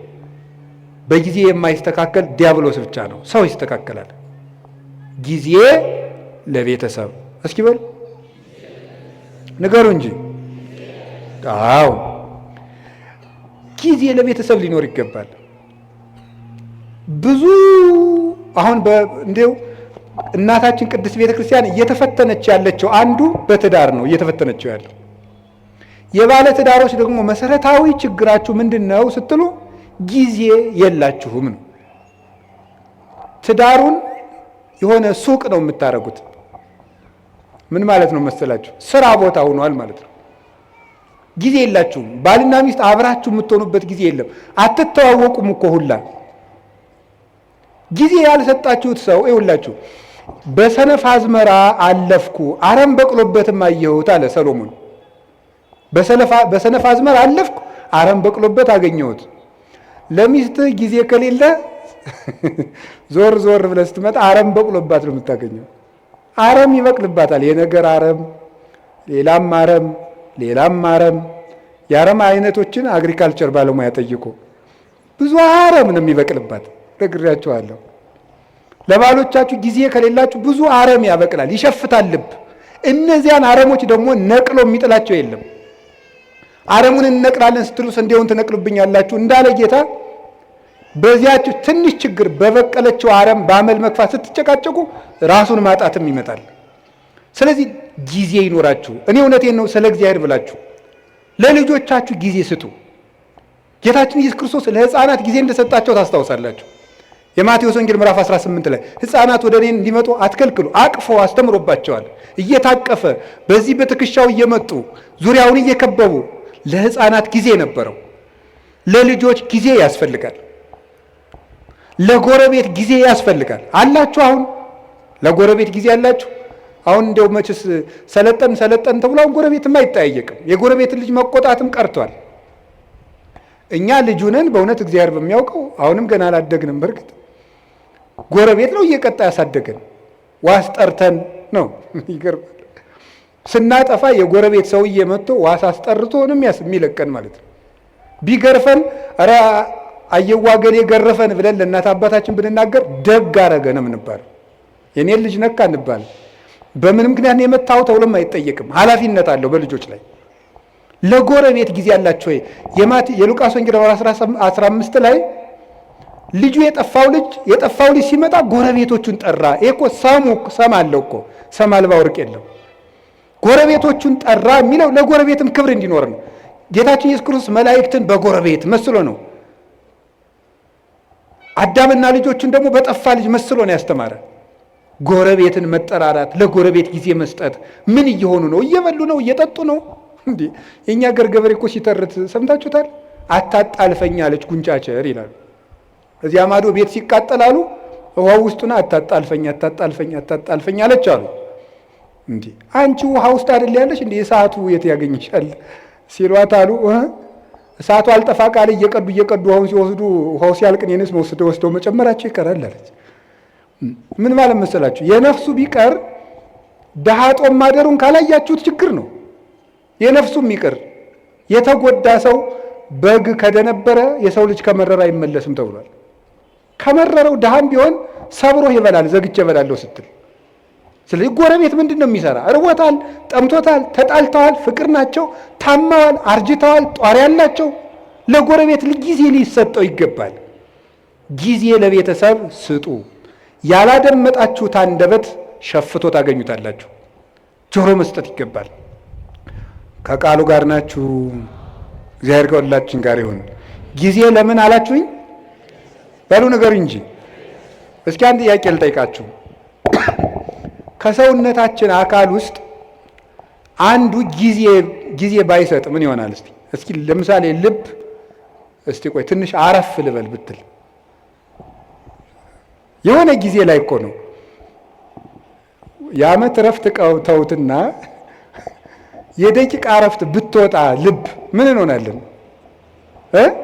ቤተሰብ እኮ ናቸው እነዚህ። ታውቃላችሁ አይደለም? እነዚህ እኮ ቤተሰብ ናቸው።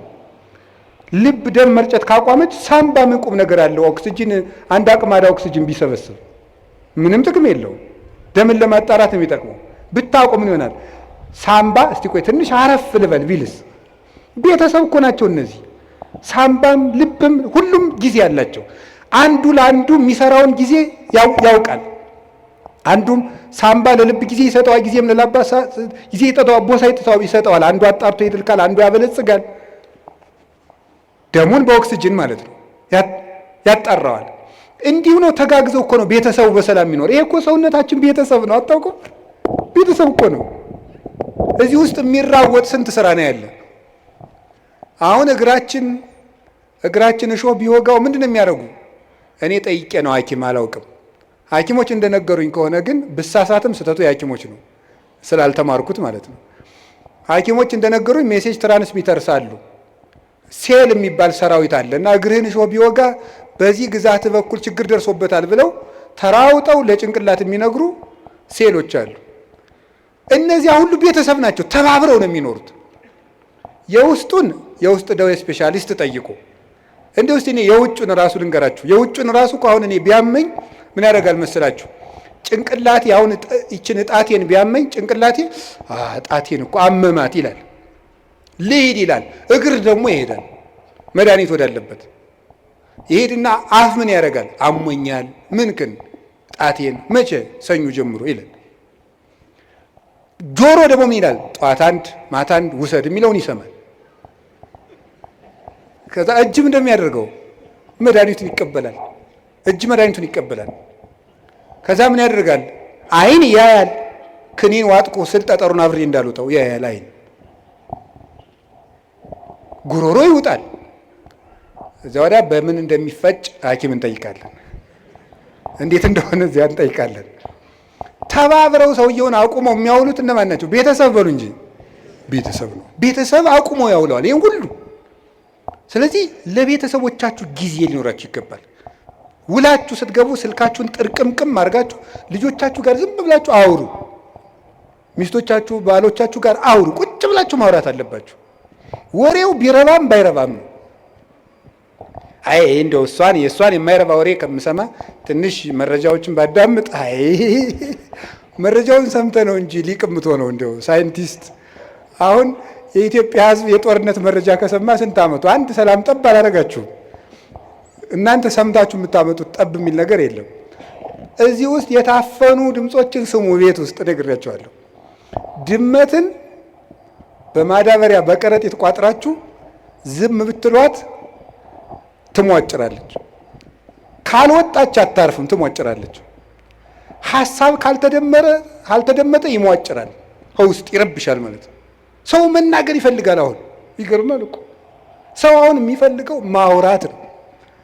እንዲያውም አሁን ንስሐ አባቶች ሁሉ የተቸገርነው ሰውን ከቤት የሚሰማው ስላጣ የዓመቱን እኛ ላይ ስለሚናገር ነው። የዓመቱን ይመጣና እኛ ላይ የ10 ዓመቱን የ40 ዓመቱን እቤት አይሰማውማ። እቤት ባሏ አይሰማትም፣ እኛ ላይ መጣ የ40 ዓመት ወሬ። እንዴ ፍዳ እኮ ነው።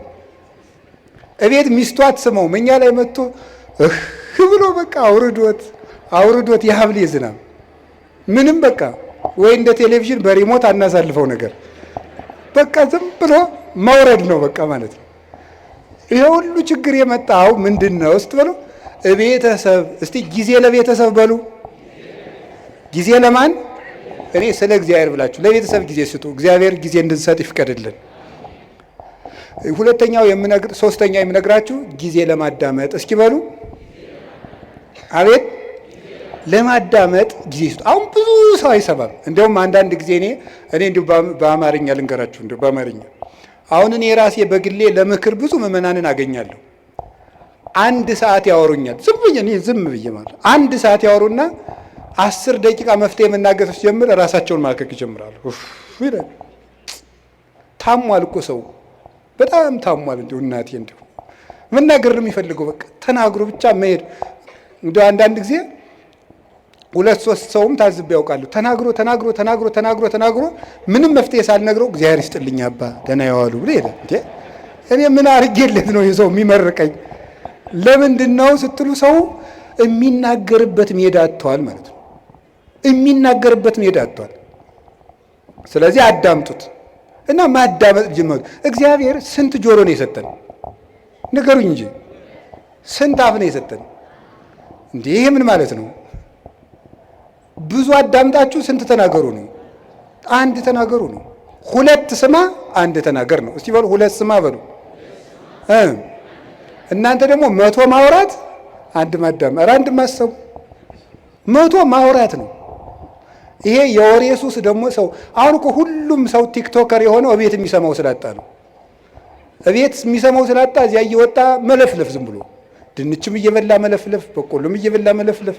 ለምንድን ነው ይህን ሁሉ ያመጣው ስትሉ ሰው ኧረ በሞት ያዳምጡ። እኔ እኮ እውነቴ ነው። ማዳመጥ ይኸው ያዕቆብ መልእክት ምዕራፍ 1 ቁጥር 19 ላይ ኩን ፍጡነ ለሰሚ ወጉንዱየ ለነቢብ፣ ሰው ሁሉ ለመስማት ለማዳመጥ የፈጠነ ለመናገር የዘገየ ይሁን ይላል። ለማዳመጥ የፈጠነ ለመናገር የዘገየ ይሁን። የሰው ልጅ ብዙ የማዳመጥ የምታዳምጡ ከሆነ ሰው ይወዳቸዋል። ከሰው ጋር የመኖር ጥበብ አንዱ ማዳመጥ ነው። እንደውም ልንገራችሁ፣ ሰዎች የት ይገኛሉ ብላችሁ ብትጠይቁ እኔ ልንገራችሁ የት እንደሚገኙ። አንደኛ የሚበሉበት ቦታ ነው የሚገኙት። ሁለተኛ የሚሰሙበት ቦታ ነው የሚገኙት፣ የሚሰሙበት ቦታ። ሶስተኛ የሚወደዱበት ቦታ ነው የሚሄዱት። አራተኛ የሚከበሩበት ቦታ ነው የሚኖሩት። ሰዎችን ብትፈልጓቸው የምታገኙት ከዚህ ነው የምታገኟቸው። ወይ ከሚሰማቸው ወይ ከበሉበት ቤት ነው የሚገኙት፣ ወይ ወደሚያከብራቸው ሰው ነው የሚሄዱት፣ ወይ ወደሚወዳቸው ሰው ነው የሚሄዱት። ከቤትም ጥለውን የሚወጡት አራቱን ሲያጡ ነው። ወይ አልሰማቸው ስንል፣ ወይ አልወዳቸው ስንል፣ ወይ አናከብራቸው ስንል። ጥለውንም የሚሄዱ በዚህ ነው፣ ወደ እኛም የሚመጡ በዚህ ነው። ስለዚህ ይሄ እንዲኖረ ምን ማድረግ ማዳመጥ። ከቃሉ ጋር ናችሁ። ምን እንደሚባል ራሱ ማዳመጥ በትክክል የማዳመጥ ችሎታ የማዳመጥ መንገድ እንግዲህ ተማሩ። እናቱ ምንድን ነው? ሳይቃወሙ መስማት፣ ሳይተረጉሙ መስማት፣ መልስ ሳያዘጋጁ መስማት የሚባሉ አሉ። ሳይተረጉሙ መስማት፣ ምንም አትተርጉሙ። ዝም ብላችሁ ሰውየውን ዝም ብሎ የሚያፈሰውን ወሬ ስሙ። አይ ወሬው የማይረባ ስለሆነስ እንዴ ጅልጅል ሰው ማዳመጥ አለብን እንዴ? ጥያቄ ልመልስላችሁ። አንድ የገዳም እመምኔት ነበረች እና የገዳሙ እናቶች ተሰብስበው ምን አሏት? እናታችን አቤት፣ ሰው የማይረባ ወሬ ሲያወራን ዝምን ብለው እንስማ፣ እንዴት እናርጋል? ወይ ጥለን እንሂድ። ከሰው ቤት ሄዳችሁ የሚረባ የማይረባ ምግብ በአንድ ላይ ቢያቀርቡላችሁ ምን ታደርጋላችሁ አለቻቸው። የሚመስለንን በልተን እግዚአብሔር ይስጥልን ብለን እንመጣለን አሉ። እንግዲያውስ ሰው የፈለገውን ቢለፈልፍ የሚመስላችሁን ያዙ፣ ሌላውን ለራሱ ጥላችሁ ኑ እንጂ ስሙት አለች። እንዲህ ብላ መለሰች። መንፈስ ቅዱስ ያደላት ሰው ነበረች። እሷ ሚያዝያ 11 ቀን ስንክሳር ላይ የምትውል እናት ናት። እንዲህ ብላ ይመለስላቸው። ስለዚህ የእግዚአብሔር ቤተሰቦች ሰው የፈለገውን ያህል ያውራ፣ ስሙት፣ ዝም ብላችሁ አዳምጡት። ብዙ ጥበብ ሰሎሞን በመናገር ብዛት ኃጢአት ሳይኖር አይቀርም ይላል። በመናገራችን እንጂ በመስማታችን ተጉርተን አናውቅም። እግዚአብሔርን መስማት የሚባለውን ነገር መስማት፣ ሁሉን ነገር አስተውላችሁ መስማት ይገባል። የማዳመጥ እድል እንዲኖረን ለሚሰማ እግዚአብሔር የሚሰማዋል። ለዚህ ነበረ የጌዴዎን ልጅ ቆሞ ስምዑኒ ሰብአ እስራኤል ወእግዚአብሔር ይስማዕክሙ፣ የእስራኤል ወገኖች ወይ ስሙኝና እናንተንም እግዚአብሔር ይስማችኋል። ሰውን የሚሰማ ሰው እግዚአብሔርም እሱን ይሰማዋል። ጊዜ ለማዳመጥ ጊዜ ለምን አልኳችሁ? አቤት ለማዳመጥ ጊዜ ስጡ። አንድ ለመናገር ግን ቀንሱ። እውነቴን ነው። በዚያውም ልናገር፣ እኔ የካህናት ችግር በጣም ነው የሚያሳዝነኝ። ከካህናት ሄዳችሁ ስትናገሩ ወጡን ተናገሩ። በዚያውም ልንገራችሁ ብዬ ነው። አሁን ለምሳሌ ባልና ሚስት ተጣልተው ምክር ፍለጋ ከካህኑ ሲሄድ ተጣልተናል ያስታርቁ ብሎ ለመናገር ከመጋባታችን በፊት የተዋወቅነው ወፍጮ ቤት ነበር ብሎ ይጀምራል። እንዲህ ይሄ ሁሉ ምን ያደርጋል?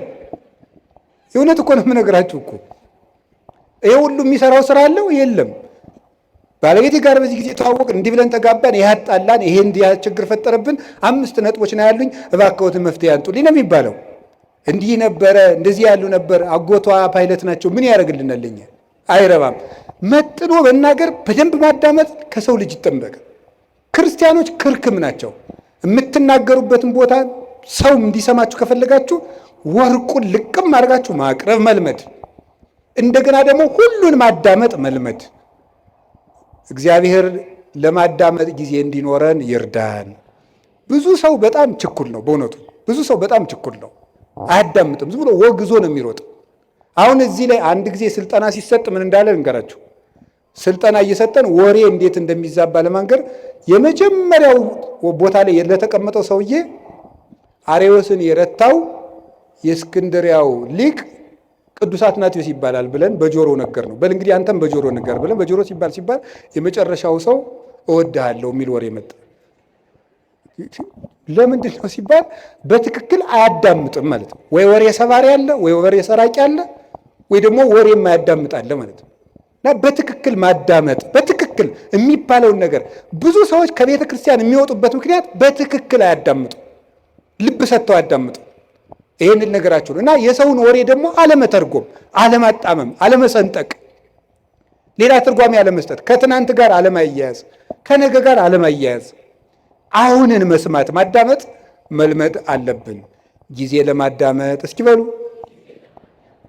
3 ነጥቦች ነው የቀሩኝ። ጊዜ ለስራ እስኪ በሉ ጊዜ ለስራ በሉ። አቤት ጊዜ ለምን? አሁን የኛ ሀገር ሰው ደግ ነው፣ የኢትዮጵያ ሰው በዚያው ደግሞ ቂመኛ ነው። በጣም ቂመኛና ወግ ሰንጣቂ ነው። ከምንድን ነው የመጣ ብዬ እንደው ዝም ብሎ ሲገርመኝ ዝም ብዬ ቁጭ ብዬ ሳስበው ነው። ጥናት አላረኩበትም፣ ባለሙያም አይደለሁም። ሳስበው ከስራ ፈትነት ነው የሚመጣው። ይሄ ወሬ ሰንጣቂነታችን የሚመጣው ቁጭ ብለን አሃ እንደዚህ ያለኝ እንደዚህ ለማለት ፈልጎ ነው፣ አሃ በቀደም እንደዚህ ያለ ለካ እንዲህ ማለቱ ነበር የምንልበት ዋና ምክንያት ስራ ፈት ስለሆነ ነው። ወሬ ስንቀምር የምንውለው የስራ ቀመር ስለሌለን ነው። ስለዚህ መስራት መልመድ አለብን ነው። እንዳንሰራ አገሪቱ የስራ እድል የላትም። የእናንተ ጥያቄ ወንድሜ፣ አንተ አልገባህም። ካባን ለብሰ ለፍልፈት ትሮጣለህ። እኛ ስራ አጥተን ያለን ነው አይደል? ነው መልሱ ነው። እኔም ደግሞ መልሳለኝ። ሌላው ቢቀር አታነቡም ወይ ነው።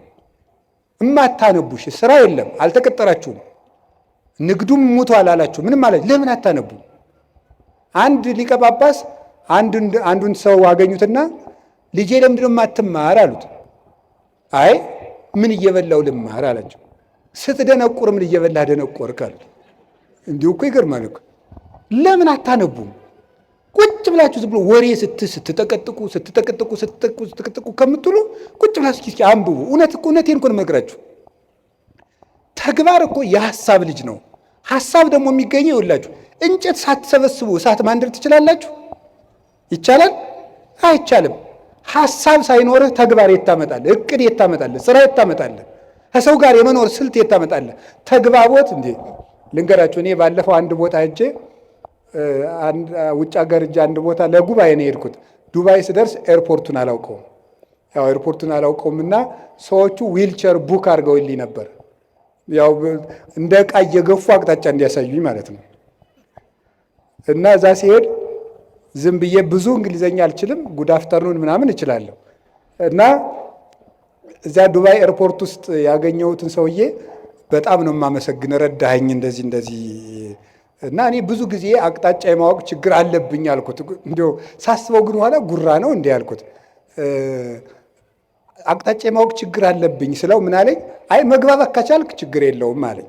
እና በህሊኔ ይዤው ቀርቼ ነው መግባባት ከቻልክ አቅጣጫ አይጠፋም ብሎኝ ነው። እስኪ በሉት ይሄን ቃል መግባባት ከቻልክ አቅጣጫ አይጠፋም ነው።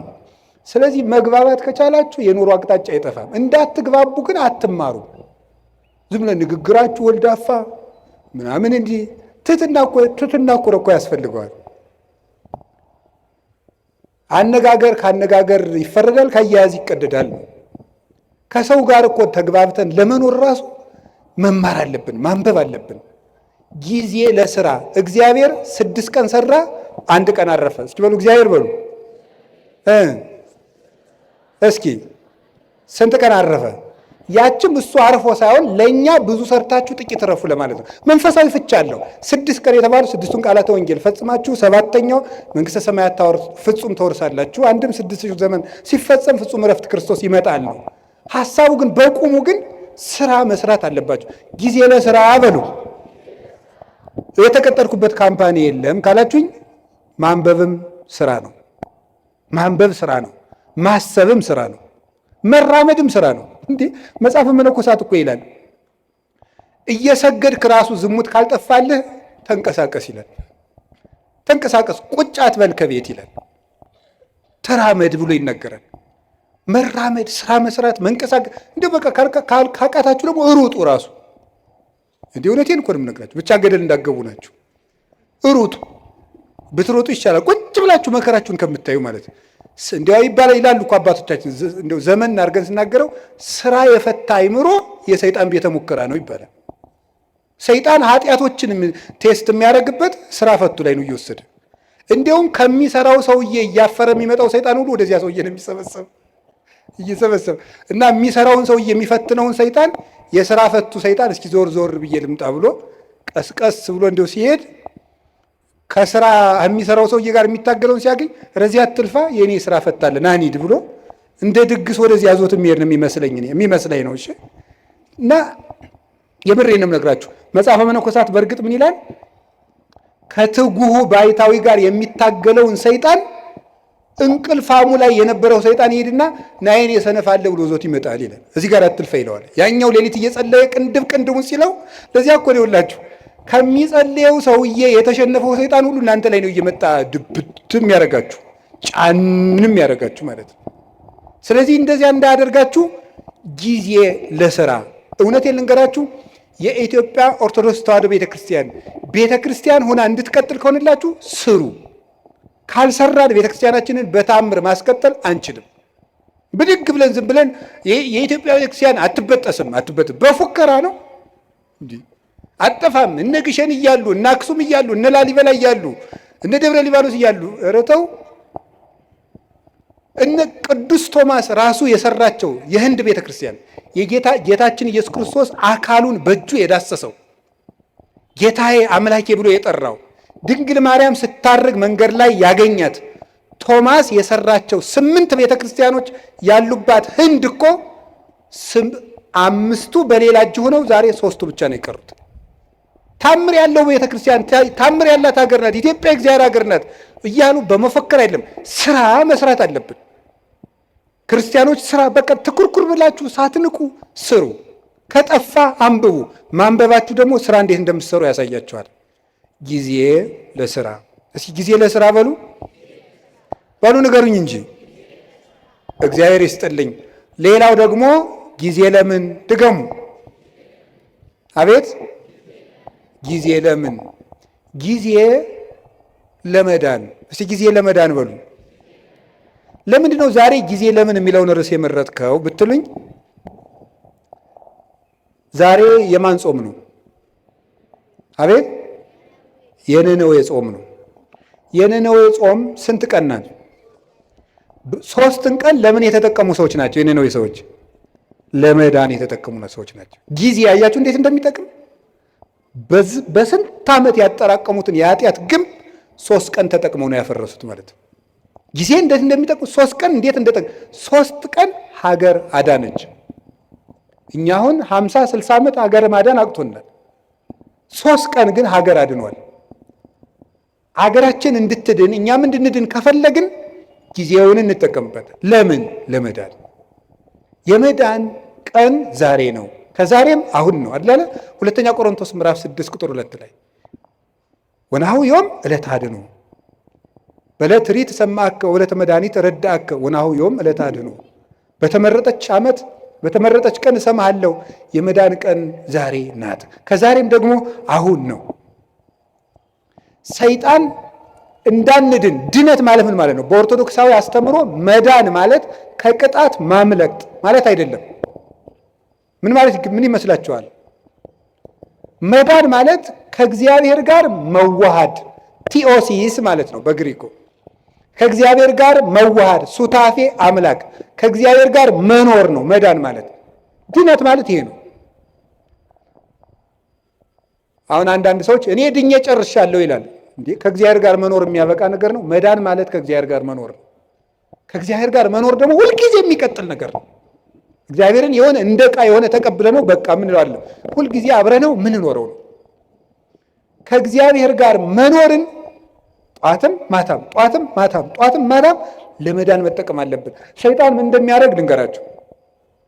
አንዱ መሰረታዊ የሰይጣን ተንኮል ጊዜ ከሰጠን ነገ ስለዚህ ልነግራችሁ እችላለሁ። አንዱ የሰይጣን መሰረታዊ ተንኮል እንድንዘገይ ማድረግ ነው። እንድንዘገይ ለምሳሌ ከመታረቅ እንድንዘገይ ያደርገናል። ሳምንት እንታረቃለን፣ የዛሬ ወር እንታረቃለን እንዳል ቂም ሆኖ ይቀራል ማለት ነው። ማዘግየት። ቁርባን እናቅዳለን እንድንዘገይ ነው የሚያደርገን። ይኸውላችሁ የማቴዎስ ወንጌል ምዕራፍ 25 ላይ እንደተጻፈው መንግሥተ ሰማያት 10 ደናግል ትመስላለች ተባለ። ከዛ 5ቱ ጠባበኞች ናቸው፣ 5ቱ ሰነፎች ናቸው። 5ቱ ዘይት ይዘዋል፣ እነዚያ ዘይት አላዙም፣ ተኙ። ሙሽራው መንፈቀ ሌሊት መጣ፣ እነዚያ ግን ዘይት አልነበራቸውም። ሊገዙ ሄዱ። ተመልሰው ሲመጡ ምን ሆኖ ቆያቸው? በሩ ተዘግቶ። የእነዚህ ሰዎች ከፍተኛ ችግር ምንድን ነበር? መዘግየት ነበር። መዘግየት ነው በር ያዘጋባቸው። ዘይት የተባለች ፍቅር፣ ልጅነት፣ ትሕትና ናቸው። እነዚህን በጊዜ ያላዘሰው በር ከተዘጋ በኋላ ይሮጣል። በሩ ሳይዘጋ ነገ ቆርባለሁ፣ ሳትቆርቡ በሩ ይዘጋል። ክርስቶስ መብረቅ እያብለጨለጨ የሚመጣበትን ጊዜ አይደለም። ለእኛ ምጽአታችን ምናችን ነው? የምንሞትበት ቀን ነው። በሩ ይዘጋል። ሳንቆርብ ይመጣል፣ ሳንታረቅ ይመጣል፣ ሳንጸልይ ይመጣል፣ የቀማነውን ሳንመልስ ይመጣል፣ የበደልነውን ሳንክሰው ይመጣል፣ እንደ ተዝረከረክን ይመጣል። የእነዚህ ሰዎች የነነዌ ሰዎች ትልቁ ነገራቸው ወዲያው ጊዜን ተጠቅመው መወሰናቸው ነው።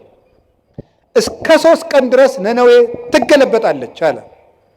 ወዲያው ትገለበጣለች ሲባል ንጉሱም ከዙፋኑ ወረደ፣ ሕፃናትም ጡት ተው፣ ከብቶችም እንዳይጠቡ ተደረገ። ወዲያው በ3 ቀን እግዚአብሔር ምሕረት ሰጠ። ያን ምሕረት ያገኙት በጊዜው በመወሰናቸው ነው። መታረቅ ካለባችሁ ዛሬ በቃ ከዛሬ በኋላ ይበቃችኋል። መቁረብ ካለባችሁ ካልቆረባችሁ አሁን ለቁርባን መዘጋጀት ነው። ለቁርባን አሁን ነው መወሰን ያለብን፣ መጸለይ ያለብን አሁን። እስቲ ጊዜ ይስጡኝ፣ እስቲ እንዲህ ያለ ይስጡኝ። እስከ መቼ ነው ጊዜ የሚሰጠን? እስመ እግዚአብሔር መፍቀሬ ሰብ ሎቱ ስብሐት ይትዔገስ ኩሎ ጊዜ።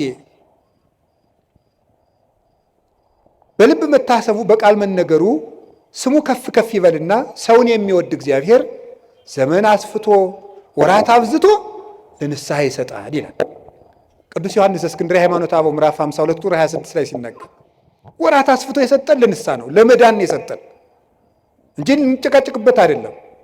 ስለዚህ የእግዚአብሔር ቤተሰቦች እኔ የምነግራችሁ ነገር እውነቴን ነው። እኔ እንግዲህ የምትነግዱት ነግዱ፣ ጊዜ ለዚህ ስጡ፣ ለመዳናችሁ ጊዜ ስጡ። ምንድነው? ምን ስናደርግ ነው? ስናነብ መጽሐፍ ቅዱስ። ምንድነው ስናደርግ ነው? ንስሐ አባታችን ጋር ስንገናኝ፣ ስንጸልይ፣ ከቤተ ክርስቲያን ጋር ያለን ግንኙነት ጥብቅ ሲሆን ጊዜ ለመዳን እንጠቀምበት። እግዚአብሔር የመዳን ጊዜ ሰጥቶናል። ክርስቶስ ከተወለደ ጊዜ ጀምሮ ያለው ጊዜ የመዳን ጊዜ ነው። በመድኃኒት ቀን እየታመምን ያለን ደግሞ እኛ ነን። በመዳን ቀን ሰው ይታመማል። ሐኪም እያለ ይታመማል። ሰላም እየሰለት ሰው ይታወቃል እንዴ? ንግሥተ ሳባ ትትነሳ ወትትፋታ ለዛቲ ትውልድ። የሳባ ንግሥት ተነስታ ይችን ትውልድ ትፋረዳታለች። እስመ መጻት እምጽንፈ ምድር ከመ ትራይ ጥበቦ ለሰሎሞን። የሰሎሞንን ጥበብ ልታይ ከዚህ ከምድር ዳርቻ ከኢትዮጵያ አንስታ ተጉዛለችና ዘአቢም ሰሎሞን ሃሎ ከሰሎሞን የሚበልጥ ጌታ ዛሬ እዚህ አለ ይላል። ሰላም በሌለበት ዘመን ጥረዋል። እኛ ግን ባለበት ዘመን ነው። እንጀራ እያለ ነው እየተራብን ያለው፣ ውሃ እያለን የሚጠማን፣ መድኃኒት ተወልዶልን ነው የምንታምመው። የመዳን ቀን ዛሬ ነው። የመጨረሻ ድነት ለራስ። እስኪ በሉ ድገሙኝ እንጂ ድነት ለማን? ለራስ። እዚህ ላይ የምጠቅሳቸው ጌታችን ኢየሱስ ክርስቶስ ከመጾሙ ከማስተማሩ በፊት ስንት ቀን ጾመ? በሉ ንገሩ እንጂ 4 ቀን። ብዙ ምን ማለት ነው? ከማገልገላችሁ በፊት ለራሳችሁ ጊዜ ይኑራችሁ ለማለት ነው። ዮሐንስ መጥምቅ 6 ወር ከመስበኩ በፊት ስንት ዓመት በረሃ ነበር? 30 ዓመት በረሃ ነበረ። ብዙ ሰዎች ለራሳቸው ጊዜ ሳይኖራቸው ለሰው አገልጋይ ሆነው ይመጣሉ። ለራሱ ጊዜ የሌለው ሰው የሚያገለግለውን ሰው ጨምሮ ይጎዳል እንጂ አይጠቅምም። ቅዱስ ጳውሎስ ጌታችን ኢየሱስ ክርስቶስ ካነጋገረው በኋላ 3 ዓመት በአረብ በረሃ ኑሮ ለራሱ ጊዜ ሰጥቶ አዳምጦ ያስተምር ሄደ። ለራስ ጊዜ። ይሄ ግን ማንን ይኖርን መሰል? እንደውም ይላል ለሌሎች ከሰበኩ በኋላ እኔ የተጣልኩ እንዳሉ ሰውነቴን እጎስመዋለሁ ይላል። ለራሱ ጊዜ ነበረው። ጌታችን ኢየሱስ ክርስቶስ ሲያስተምር ውሎ ማታ ደብረ ዘይት የሚያድረው ሰው እያገለገላችሁ ለራሳችሁ ጊዜ ይኑራችሁ ለማለት ነው። ለራሳችሁ ጊዜ ይኑራችሁ። አባታችን አቡነ ተክለ ሃይማኖት ምድርን ሁሉ ሲያገለግሉ ከኖር በኋላ መጨረሻ ላይ የተናገሩት አንድ ቃል ነበረ። መቅረዝ ቢጠፋ ማን ያበራለታል? ጨው አልጫ ቢሆን ማን ያጣፍጠዋል? እኔ ዙሪያ ሀገሩን ሁሉ ጨው አረኩት፣ እኔ ግን አልጫ ሆንኩ፣ ወዮልኝ አሉ። መጨረሻ ላይ ገርል እንዳልቀመሰ ሰው ይላቸዋል። ገርል እንዳልቀመሰ ሰው እንደገና ደግሞ በአንድ እግራቸው ቆሞ ክርስቶስን ፍቅሩን እየፈለጉ መጋደል ጀምሮ ይላል። ይሄ ለራስ ጊዜ መስጠት ነው። ይሄ ማንን ይመለከታል? እኔን፣ የቤተ ክርስቲያን ሰዎችን። ከዛ ማንን ይመለከታል? አስተባባሪ። አስተባባሪ ብዙ ጊዜ ለራሱ ጊዜ የለውም። በዚህ ቁጭ በል ምናምን እንደዚህ በል ምናምን እንደዚህ። ይሄ በማህበር የሚደራጅ ሰንበት ተማሪ አይቆጡኝም፣ በጣም ነው የምንዋደደው። ሰንበት ተማሪ ለራሱ ጊዜ ያጣል። በቃ መዝሙር ይዘምራል፣ ሌሊት ያድራል፣ እንዲህ ይላል፣ ከበሮ ይመታል፣ ያስተባብራል። ለራሱ ጊዜ የለው። እዚህ ወጣቶችም ትኖራላችሁ፣ የጥምቀት አንጣፊዎቹ ለራሳችሁ ጊዜ ይኖራል። ለታቦቱ ጊዜ ሰጣችሁ፣ ማታ የሀገራችን ሰው ምን ይላል? ስትፈጭ ውላ አቦካች ባተላ ይላሉ። እንደዚህ ነው ማለት ነው። ስለዚህ ለራስ ጊዜ መቼ ነው የሚኖረን? ሁልጊዜ አስተባባሪ ግን እንዳሉ ለከብቶች እያጠጣ እሱ ግን ይበሰብሳል ይባላል። ከብቶችን ያጠጣና ያረካቸዋል፣ እሱ ግን እየበሰበሰ ነው የሚሄደው። ስለዚህ ውሃን መሸከም ለመለምለም ከሆነ ጥሩ፣ ለመበስበስ ከሆነ ግን ጥቅም የለውም። ለራሳችን ጊዜ ይኖራል።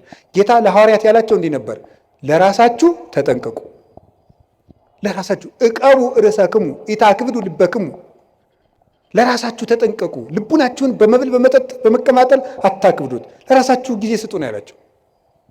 ለራሳችሁ። ቅዱስ ዮሐንስ አፈወርቅ ደግሞ ምንድን ነው የሚለው? አንተ ሰው ከቤትህ በድን እያለ የሰው በድን ልትቀብር ከሰው ልቅሶ አትሄድም። የራስህ ቤት እያፈሰሰ የሰው ቤት ልትከድን አትሄድም። መጀመሪያ የራስህን በድን ላውጣና ቅበር። መጀመሪያ የራስህን ቤት ክደን፣ እዛ ሌሎችን ቤት የሚያፈሰው ልትከድን ትሄዳለህ ይላል። ስለዚህ ለራሳችን ጊዜ እንዲኖረን ያስፈልጋል። ይሄ ዓለም ልንገራችሁ፣ እውነቴን ነው የምነግራችሁ የእግዚአብሔር ቤተሰቦች፣ እየገባችሁ እንደሆነም እንዳልሆነም አላውቅም።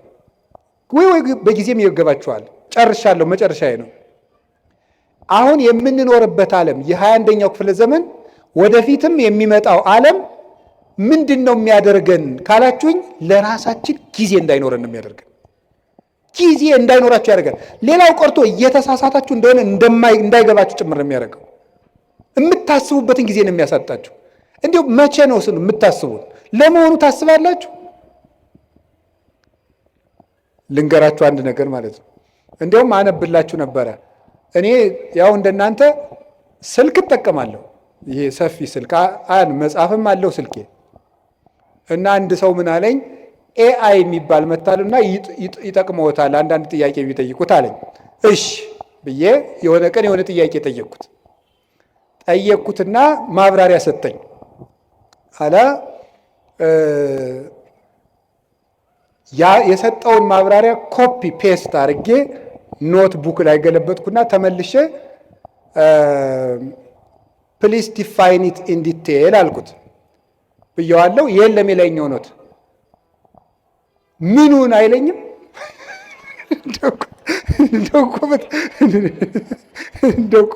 በጣም ነገረመኝ እኔ ማለት ነው። እውነቴን ነው። እግዚአብሔር በሚያውቀው ስልኬ ላይ አንስቼ አስቀምጨዋለሁ። እንደዚህ ያለውን ነገ ካገኘሁት አነብላችኋለሁ። በእንግሊዘኛ ምን እንዳለኝ ምኑን ቅድም የነገርኩህን አታስታውስም እንዲህ ያልኩት እና ምን አለ ይመስላችሁ? እኔ ስሜት የለኝም፣ ሴንስ የለኝም፣ ኢሞሽን የለኝም፣ ሜሞሪ የለኝም፣ አላስታውስም። መረጃ አጠራቅሜ ማቅረብ ብቻ ነው ስራዬ ያለኝ። ከቃሉ ጋር ናችሁ? እንደዚያ ነው ማለት ነው። እየበተነ የማይሰበስብ ቻት ጂፒቲ ነው። ያቀርባል፣ እሱ ግን ያን መልሶ አያስታውሰውም። እንደዚያ ናችሁ እናንተ። በቃ ትበትናለህ፣ የምትሰበስበው ግን የለም። ቀኑን ሙሉ ሌቱን ሙሉ በትናችሁ መጨረሻ ላይ ግን ዘወር ስትሉ እጃችሁ ላይ ምንም ጠብ ያለ የህይወት ጠብታ የለም። ስለዚህ የእግዚአብሔር ቤተሰቦች ታውት ሁሉንም ነገር ይሄን ያለውን ነገር ሁሉ ተጠቀሙና አሁን በኢንተርኔት የመጡትን ፕላትፎርሞች ሁሉ ከቻላችሁ ለድነት ተጠቀሟቸው፣ ካቃታችሁ ደግሞ ተዋቸው። አንዳንድ ጊዜ ሰይጣንም ያታልላችኋል። ምን እያደረገ አይ በቃ እንዴ መረጃ እኮ ጥሩ ነው ይላል። ወይ ጉድ! እኔ ልገራችሁ፣ አንድ ሰው መረጃ ሲሰበስብ ቢያንስ ሁለት ዓላማ ይዞ ነው መሰብሰብ አለበት። አንደኛ ለነፍሱ የሚጠቅመውን ነገር፣ ሁለተኛ ለኑሮው የሚጠቅመውን ነገር። ከሁለቱ ውጭ የሆነ ነገር ላይ በማዳመጥ ጆሮአችሁ መደንቆር፣ አይምሯችሁ መደንዘዝ የለበትም። ምን በወጣን እንዴ! ሰዎች እኮ እንደው አሁን እኮ በሉ ተውት፣ ሁሉን ቢያወዱት አሉ ሆድ ባዶ ይቀራል። ስለዚህ ለራሳችሁ መቼ ነው ጊዜ የምትሰጡት? አሁን ስታነቡም ኢንተርኔትን ብታዳምጡ፣ ቲክታክን ብታዳምጡ፣ ፌስቡክ፣ ዩቱብ ብታዳምጡ ወይ ለነፍሳችሁ ወይ ለእንጀራችሁ። እስኪ በሉ ወይ ለነፍሳችን በሉ። ከዚያስ ወይ ለኑሯችሁ አዳምጡ። ከዚያው ተውት። ለራሳችሁ ጊዜ ይኑራችሁ። ለራሳችን ጊዜ እንዲኖረን እግዚአብሔር ይርዳን። ርዕሱ ብዙ የሚያስነግር ነው። ለዛሬ እንዳይመሽ ብፁዕ አባታችንም ሌሎች አባቶችን ማስቀምጨን ይህ ሁሉ የምለፈልፍ ጊዜ ለምን ዘርዝሩን እንጂ ከላይ ጀምራችሁ ጊዜ ለእግዚአብሔር፣ እሺ፣ ጊዜ ለስራ፣ እሺ፣ አቤት፣ ጊዜ ለቤተሰብ፣ ሌላስ? ጊዜ ለማዳመጥ፣ ሌላስ? አቤት፣ ጊዜ እና በዩቲዩብ ሁሉ የሚያወራውን ሰው አትስሙት። ከተጣሉኝ የሚጣሉ አሁን እንትና አቶ እንትና እውነቱን አፈነዱት ይላል። ምንም የፈነዳ ነገር የለም። አትስሙ። በቃ እንደዚህ አፈነዱት፣ ዘለቁት፣ አፍረጠረጡት የሚል ነገር አትስሙ። በቃ እውነት ብቻ የምትሰሙበትን ምንጭ ለይታችሁ ስሙ። እስከ መጨረሻው ጨርሼ የምናገርበት ምክንያት ትውልዱን የሚጠፋን እንደው እኮ ይገርማል። አሁን ቅድም በነገርኳችሁ መሰረት ያን ኤአይ የሚባለውን ሰውዬ ወደፊት ለኦርቶዶክሳውያን ፈተናችን ምን ሊሆን ይችላል ብዬ ጠየቅኩት። እመቤቴን ከልቤ የምነግራችሁ አንዱ ኤአይ ነው አለኝ።